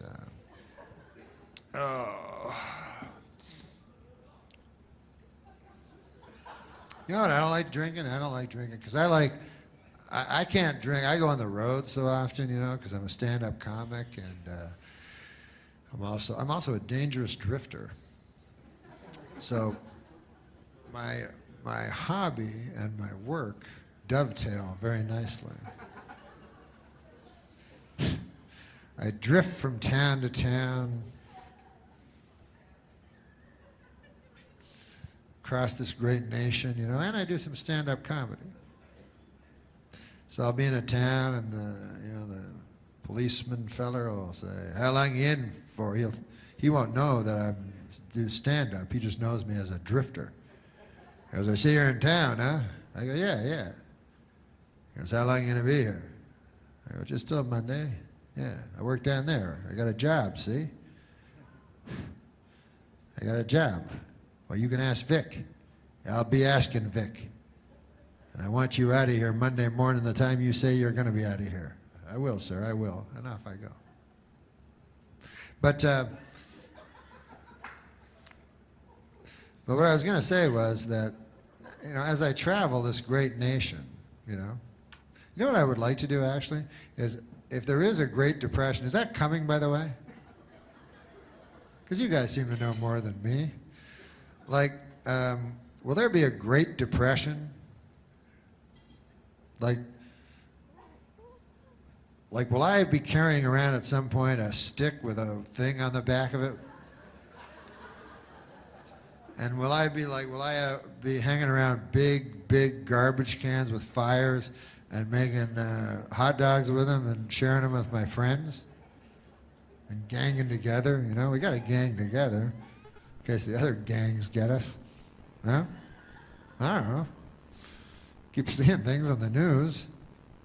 Got to prepare myself. What about those things you see on the commercials where you go, I think everything's like retarded now because something's happening weird, you know? Like, you ever see where they'll go like, have a guy in the commercial and he goes, "Hey, you like gold?" And you go, "Yeah." You go, "You ever think of getting gold? Keeping it? It's worth a lot of money." And you go, "Yes, of course I've thought of that ever since I was 5. Daffy Duck.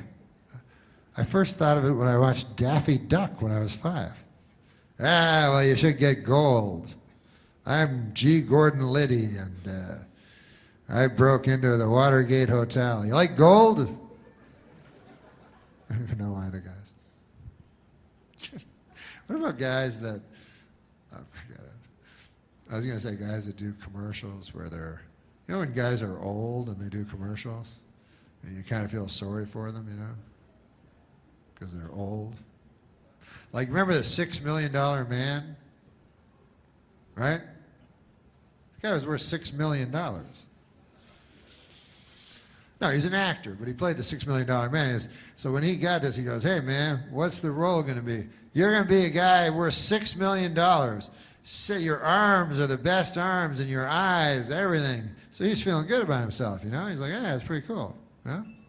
Because a regular man is not worth $6 million. You'd be surprised to know this, but an actual regular person, if you just took them down to their trace elements, you know what a human body's worth? It's only worth like a couple of $100,000.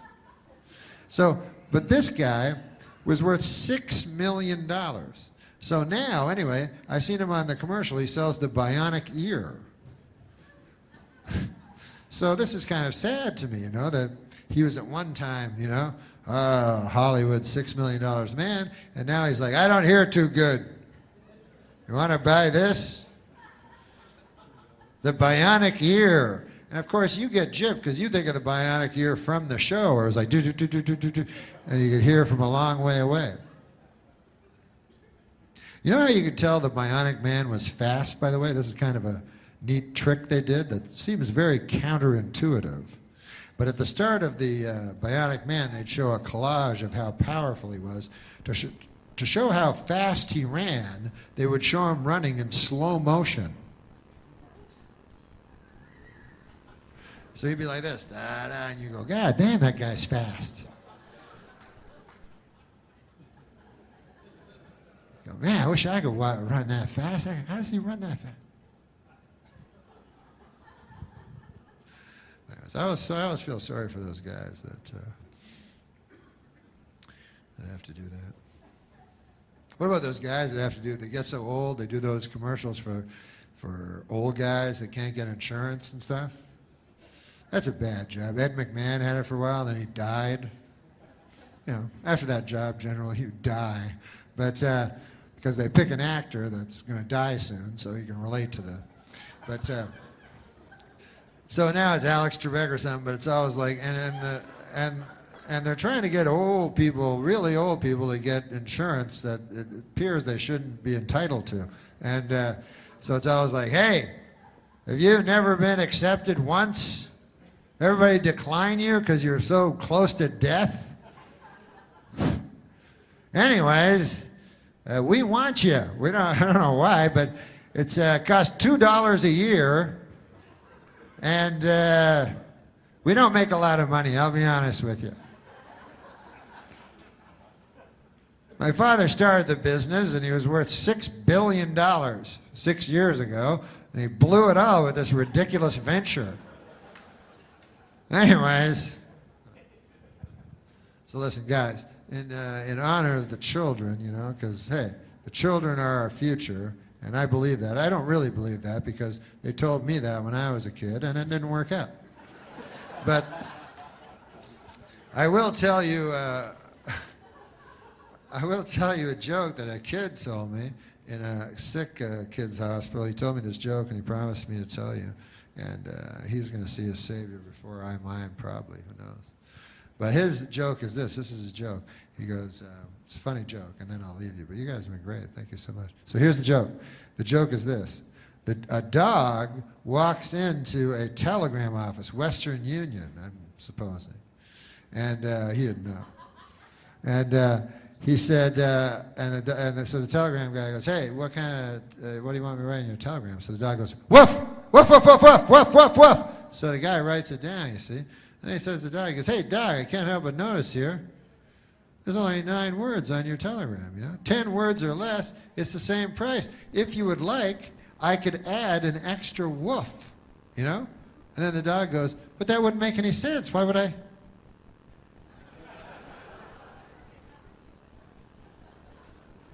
Most of his brain stem was gone. He wasn't making a lot of sense. But he was a child. They said he was more host than virus. I don't even know what that means. I'm not a doctor, but no such child exists. All children are beautiful. Except the evil ones. I like all children, except British children. I don't like those British children because they remind me of the devil. They're very evil. And, you know, I grew up with the Omen and stuff like that.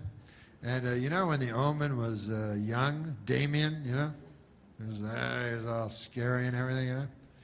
And then later, they did Omen 2, and he was a little older. He was still frightening. And then he was like 13 in the third one, and then he was frightening.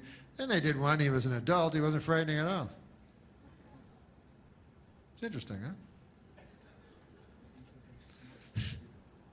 You would think that you know, human beings would become more evil as time went on. You know? You wouldn't think that the embodiment of evil would be inside of a child. But, you know, I think that's just the celluloid pictures we get, you know. I think in reality, you know, as the scriptures say, let the children lead us, you know. So let me think if I can think of a joke. It only seems fair. Jeez, I don't know a lot of jokes.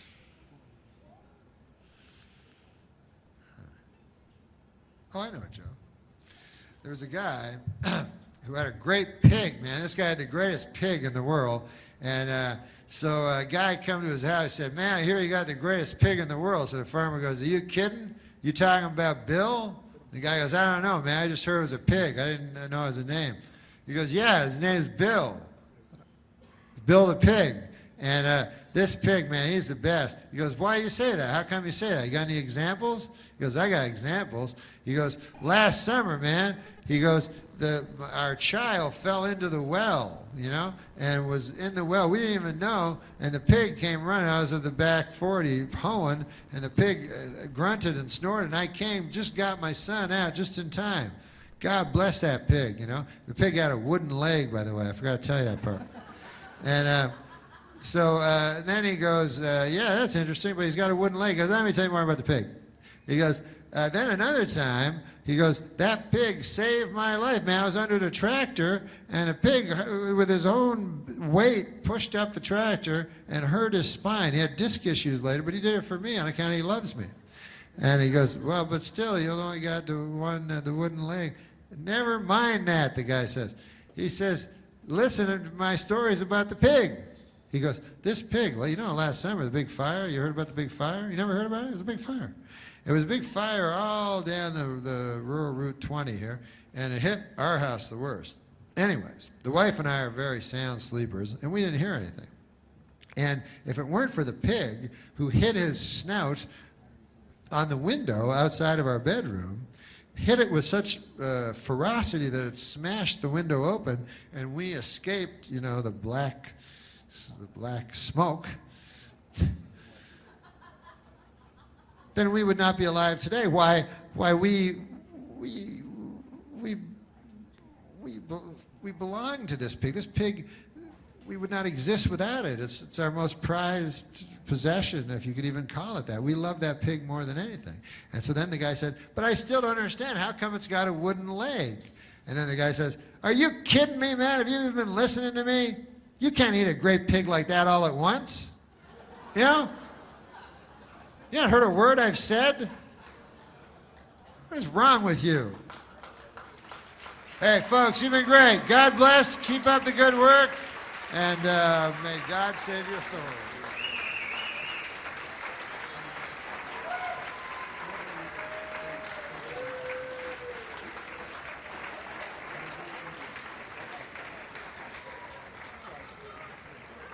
Oh, this is your kind of joke, man. This reminds me of your kind of joke. All right. Just from hearing you read jokes. Oh, I like this. I like the theme that this one has. A man in Taiwan reportedly cut off his own penis to win an argument with his wife. That reminds me of that episode of Everybody Loves Raymond, where Raymond forgot Deborah's birthday and had to cut his own cock off. Oh my God. Brad Garrett seemed like a long shot. I remember like him because he is so crazy tall. You'd see him at the Improv and you go, how could he be cast in anything? Well, he wasn't, you know, we wrote the show based on my life, so it was based on my brother in real life, who really was a cop, a New York City cop, but he was like 5'10", and he had this kind of bitterness, but he, nothing like Brad brought into it. This is Robert, Ray's brother. Ray's brother?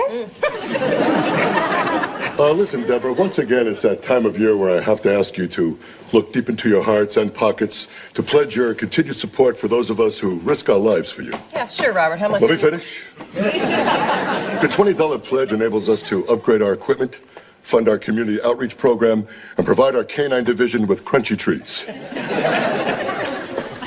Thank you.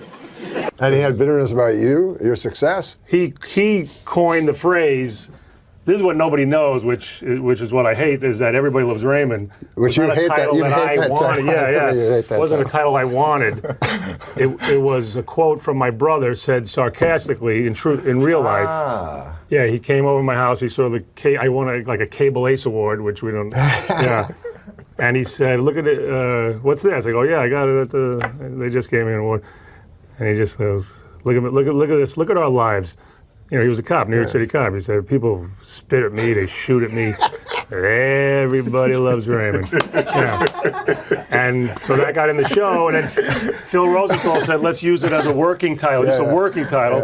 And I said, oh, it's going to stick, and sure enough, Les Moon does. Was he your first choice, Brad? It should have had quotation marks around it. No, Brad, they were casting, you know, I was in New York, and they would keep telling me who they think is up for it, and then they said, we found a good choice for the brother, Brad Garrett.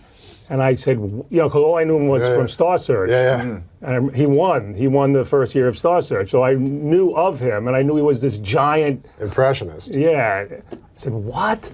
And Stu Smiley from HBO said, he did this unique take on it. And I saw it, and yeah, it was a lucky, that's it. We didn't write that. That wasn't on the page, that persona. And he brought that in. Does he live in Las Vegas?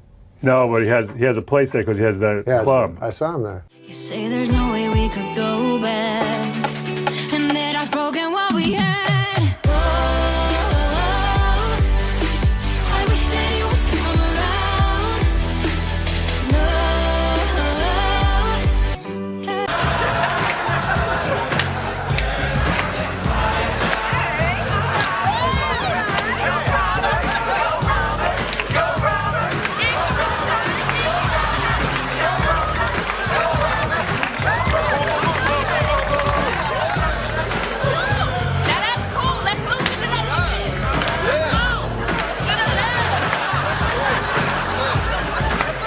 Texaco Oil, reeling from the public outcry over racist remarks made by some of its top executives at a tape-recorded meeting, today announced a dramatic change in company policy. No more tape-recorded meetings. 4 Wisconsin men have been charged with felony hate crimes after burning a man's buggy simply because he was Amish. If convicted, the men face up to 25 years in prison. But furious Amish leaders say that is not enough. They want the dunking wheel.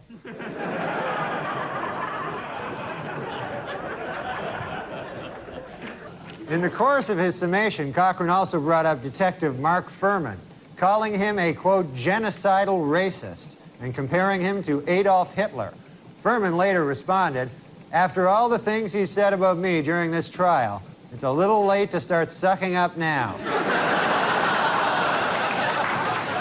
Nation of Islam leader Louis Farrakhan has accused the National Park System of racism, claiming the agency deliberately undercounted the number of participants at his Million Man March.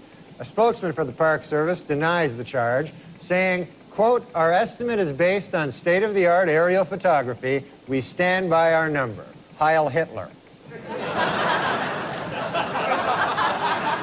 Last week, as Pat Buchanan announced his decision to run for president, several people jumped on stage chanting, Buchanan is a racist. As security began to wrestle them from the stage, Buchanan stopped them and said, let them continue, that's my slogan. Now, what do you think about this dog, the bounty hunter? Have you been following that at all, Norm? Oh, that guy, I mean, to me that sounds racist.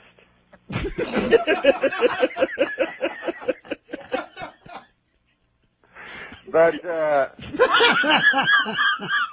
like you gotta remember that even though that is a racist comment, listen, man, we've all known bounty hunters in our time, you know, and they have that thing like curse like a sailor. Well, that could go for bounty hunters just as well. They just chose sailor. Those guys. I mean, they're not like you or me, you know? No, they're bounty hunters. If you choose that as your career, you know, you're a bounty hunter. Listen, some salty language is not going to be a... You may as well just be a longshoreman. No, there's nothing worse than bounty hunting. Norm, you're a genius. All right, we got a couple of minutes left. Anything else you want to lay on the listeners before we leave today? That was funny, that bounty hunting thing. Seems like he's going to get a pass on it, right? I don't think so, Norm. I think he's in trouble. Are his bounty hunting days over? Where does he go from there? We can't keep you on. I'm sorry, but, you have to, you have a public image of hunting down criminals in their hotel rooms, diving at them in the middle of the night and beating them up. We can't have you saying racist things.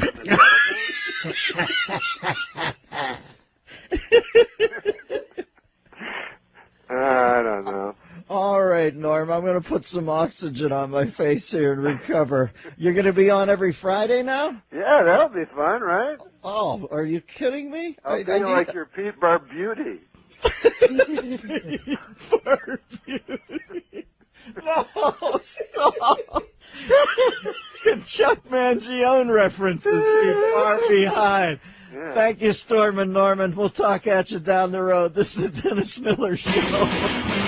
Having less money or having or not having less money is not a product of your nature. It's that you don't have the money because the white people don't give you the money. It's actually supportive of black people to say that, actually. 707 of course says... I'm supportive of black people. I'm in Wow. a room of You're racists. saying that to have justice, Oh we should my all God! have The 415. Do you want to keep him for the next segment? At this point, I'm not sure. I'm finding Norm to be somewhat on the offensive side. You know what, though? I love that he's saying all this stuff and then looks over with a big smile. I know, and big smile. He's like, oh man, they're going to talk about this all day. Well, I didn't know that everyone. I thought San Francisco was a little more open than. No, San Francisco actually they're isn't. No, they're not racist. But you gained weight. Gained a lot of weight, so did you. I gained 45 pounds. I was going to say something, actually. Why? Well, I thought you'd been gaining some weight. Yeah, I gained 45 pounds. Are you okay? Yeah, what's going on? No, I am. I'm going to lose it though. Yeah, it's the heaviest I've ever seen. And since I've gained it, I sweat like a Yeah, you sweat like a whore in church. I don't mean to be what? I don't mean to be filthy, but a whore in church. Yeah, she's nervous, so she sweats You're because sweating like a Chris Dorner in a Big Bear cabin. Okay, come on. Well, I'm just. That's racist. Are you familiar with the Tinder app? Sure. Yeah, sure. So I'm on there. God, look at you. Huh? I like when he goes, are you familiar with the Tinder app? It's like Ted Levine. Everybody says that. I do. I sound a lot like Buffalo Bill. Your name is? Oh, Jack Gordon. Mr. Gordon. Good. Well, Frederica used to work for Mrs. Lippman. Did you know her? No, Oh, wait. Was she a great big fat person?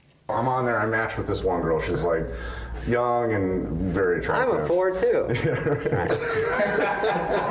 We start talking. She's texting me at like 4 a.m. And I'm like, oh, what's going on? She's like, oh, I'm bored and I wish I had some weed. You want to come over? And I'm like, yeah, sure. And she's sending pictures of her. Oh, maybe we'll have fun. And I'm like, so at this point, what were the pictures? It was like her bent over with no, clothes on and stuff. And I'm like, but at this point, my cock's making the decisions. Anyway. Tell me. And so I call my friend, and then she's like, yeah, just can you bring a C note? Well, I have a roommate that sells $100 bill, and we'll go get some weed, and you can come. And I'm like, yeah, am I getting mugged? I called my friend. He said, put the phone number into Facebook, and you can see who the person is. Shut the fuck up. Yeah, so I put the phone number into Facebook, and the profile comes up. It's this black guy in a ski mask in all the pictures. It doesn't matter what race he was, man. So As a matter of fact, I don't know how I knew he was black. He was wearing a ski mask. Well, you could tell. So I head over there. No, I know. You can tell. I know. No, I've never heard his view on African Americans until this very show. That's interesting that you got that out of him. Plenty of black friends. Plenty of black friends. Dated a black woman for months. No, I'm not a racist. If you're a racist. Oh, yes. it's not illegal, but you can't work. If you're a racist, you can't work. Well, Donald Sterling, for instance. Oh, yeah. Do you think there's any correlation? He doesn't have to work. No, he doesn't. $10 billion. No, but a serious question, though. Yes. If a man has a job and he is a racist, should the job be taken away from him? No. Okay. But his fellows should. His fellows. Good news for him. Yeah. Not a racist. Here's actually a joke about Donald Sterling. Oh, good. All the charities that Donald Sterling donated millions of dollars to are giving the money back to him. Well, that'll show him. It's not bad. Two businessmen bought the Milwaukee Bucks for $550 million. They are very excited with their purchase, as this is the only legal way to own black people. Now that is here, and I read that. Well, you're not there. You know how businessmen are racist? They are. Yes, it's them being racist. They not are. You. The two businessmen that bought the Milwaukee Bucks for $550 million are racist, according to this. They're fine, man. Do you have any other color jokes? I mean, he's just blue and yellow. Did you just say, do we have any other colored jokes? I knew you were going to say that. Fucking Jimmy the Greek over here. I don't want to. Jimmy the Greek. How about Jimmy the Greek gets kicked out for being a racist? Meanwhile, they call him the Greek. On TV. Jim's. This is what you said their neighbor was? Jim Ping? That is my neighbor. A nice fella. Nice guy? Let me his abacus I want to do this. Jesus. Oh, come on. That's not a Chinese guy. I wasn't saying it was. That was kind of What are you, racist. Mickey Rooney? Hey, come on. I know he's dead, Have but a little Mickey Rooney respect. did a very racist thing, like you just did, in a movie called Breakfast at Tiffany's by the wonderful Truman Capote. I wasn't doing anything racist, and you know it. But go ahead. If you don't stop with that pornographer, right this minute, I'm going to go to the police department.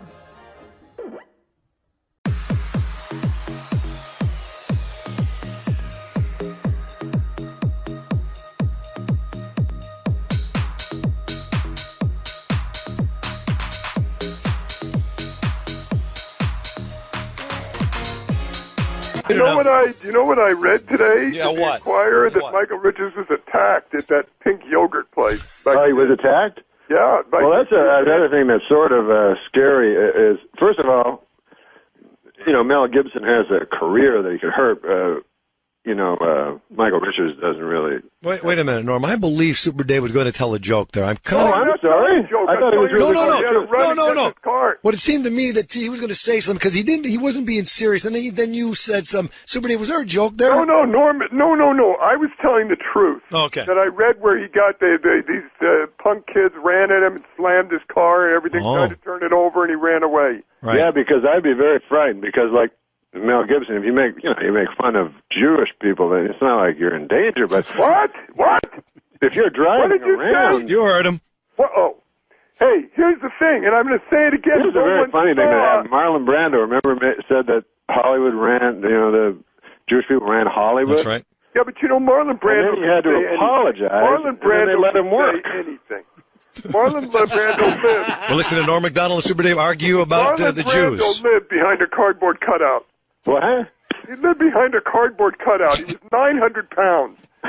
So he can basically say anything. No, but don't you think Michael Richards would be kind of in peril? And well, but I don't think he had a career. No, I'm saying just physically. Hey, did you cut us off? I didn't. Are we just talking? Yeah, you guys. We're not even on the radio. You haven't been on for the last hour, but that's great. So great. I haven't talked to Norm in about 3 weeks. Jonathan, don't you think that Michael Richards may have his life sort of in danger? Yes. No, I would move to either Tucson or Idaho. Yeah, or Wisconsin. Why, is Wisconsin good too? You know what I'm saying? Yeah. You mean like just a shack in the woods or something? Or Boston. He could move to Boston. Yeah. Stay hard. Yeah. Wait a second. No, wait. You know the joke about B.B. King's wife? No. You don't? No, I don't think so. B.B.'s having a birthday, so she wants to surprise him. So she goes to the tattoo parlor. She says, put a B on one cheek and a B on the other. So the guy does it. She goes home. B.B. comes home. She opens the door, bends over, drops her shorts, and says, surprise! He said, who's Bob? that's great. There it is, ladies and gentlemen. There it is. The one and only Super Dave Osborne and his joke about Yeah, tell that to Michael Richards, man. Why, Wow. that's not a racist joke. Yeah, sure it isn't. Who's Bob? Yeah, you know, that's the way you want to broadcasting in stereotypes. 97.9 I'll tell you what, FM. let's do it this way. Yeah. Bob Hope's wife goes to a tattoo parlor. No, but you chose an African American. Well, but Bob Hope is dead. Yeah. Go ahead. And she says, put a B on one cheek and a B on the other. She comes home. Bob Hope comes home. She bends over, pulls her pants down, and he faints. Now, Bob Hope is dead. Yeah, I know. Bring me the body of the great Bob Hope. If he struggles a lot, tie him up with a rope. If he smells a bit, wash him down with soap. Just bring me the body of the great Bob Hope. Bring me the body of the great Bob Hope, another song by Super Dave Osborne and Norm Macdonald. They've collaborated together on a great new CD, Music from Dead People. Want to hear Guy something? comes home with a duck under his arm. Oh, shut Wife up. opens the door. Yeah. She says, where the hell have you been? He says, this is the pig I've been screwing. She said, it's not a pig, it's a duck. He said, I'm not talking to you. All right, that's enough. That's enough. Super Dave, Norm Macdonald. Why did you make her African American in that joke? Yeah, why did you say? You heard him because you're racist. He said you're racist. He said, why did you make that African American in your joke? That's what you like to do, don't you? Super Dave. Hey, don't you feel sorry for Michael Richards, really, though? All right, goodbye. If you were Michael Richards and you were in that situation and That word. you said those things, what would you have done next? Well, I think what he did was panic and start pretending it was Lenny Bruce. Like, you know, because he said that word and everything, and then he said, that word, it still has power. Oh, he did? Yes, he did this. But no, I mean after the incident itself. Oh, I would move to Idaho. Ketchum, Idaho. Okay. The only people nowadays can afford live-in help are rich people and Jews. Not all Jewish people are rich. I never knew one that wasn't. Do you know that in many countries, England, for instance, there is a law that says whatever two consenting adults do in private is their own business? Listen, this ain't England. We threw England out of here a long time ago. We don't want no more part of England. And for your information, England is a fag country. What? I think that, if God had meant us to be together, he'd have put us together. Well, look what he's done. He put you over in Africa. He put the rest of us in all the white countries. I think most of the audience was laughing with Archie Bunker. Of course. A lot of people were laughing with Rob Reiner, you know, the liberals and the conservatives. Yeah, Archie, you tell them. Well, I think if you were neutral, you would agree with Archie because he was the funnier guy, the lovable guy, and he usually won the argument. Yeah, and Rob had the beard. And he was strident. Yes. Or maybe we're just racist. And now we return to Sunday Morning with Charles Carroll. Well, it seems that's all the time we have this Sunday morning. It has come time for us to part, you and I, for I am retiring from CBS News. I have been on the road now for 37 years, and I will miss it. I will miss it much. I will miss the thunder of the big diesels as they roar by me. I will miss the inviting windows of well-stocked general stores reflected in the rearview mirror. I will miss the sight of young cottonwoods and old rattlesnake nests, of winds that blow and rivers that flow. But mostly, I will miss the sex. For that is what brought me to the road in the first place, so many years ago. The promise of sex with a string of anonymous partners across this great land. And oh, how that promise has been fulfilled. There was Thelma Ober, A frail old woman of 75, whose pumpkin pies have been well known to the residents of Cornwall, North Dakota for years. Every afternoon, Thelma leaves her house and strolls gallantly toward town. And wherever Thelma goes, the birds of Cornwall follow. Miss Thelma Ober is known as the Bird Lady, and I had sex with her.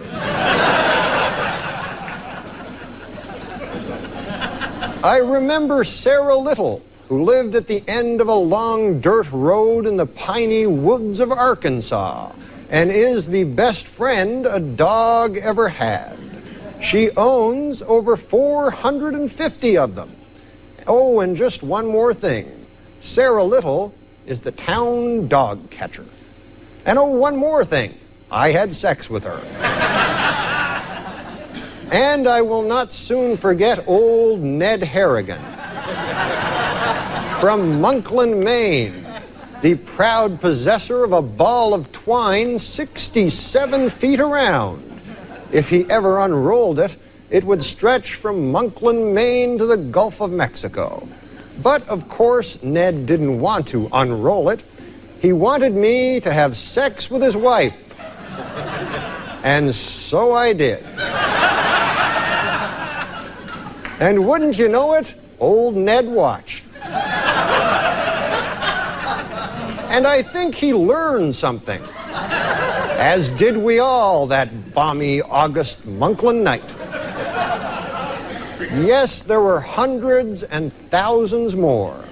None of them were very attractive, I suppose, even by backwoods standards. But I couldn't care less. What's done is done. Anyway, those days are past now. I will retire tomorrow and busy myself with more solitary diversions. Perhaps you'll find me knee-deep in a bending piece of water known as the Madison River, trying to fool a trout with a bit of floating feather. Or maybe I'll be practicing something called autoerotic asphyxiation. A curious diversion Eric Severide introduced me to, and I've grown quite fond of. And so, tiddly-widdly toodaloo. All I want is to stay with you, but here I go. Goodbye.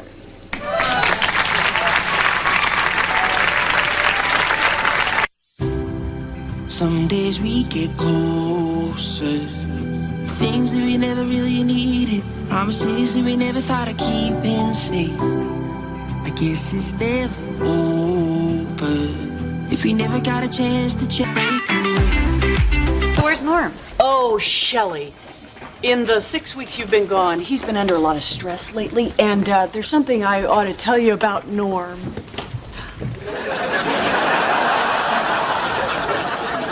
Oh, my God. Oh, hey, Shelley. Norm, what happened? Huh? Oh, yeah, I got a new shirt. You like it? Yeah. Yeah. Plus, I'm a big fat guy now.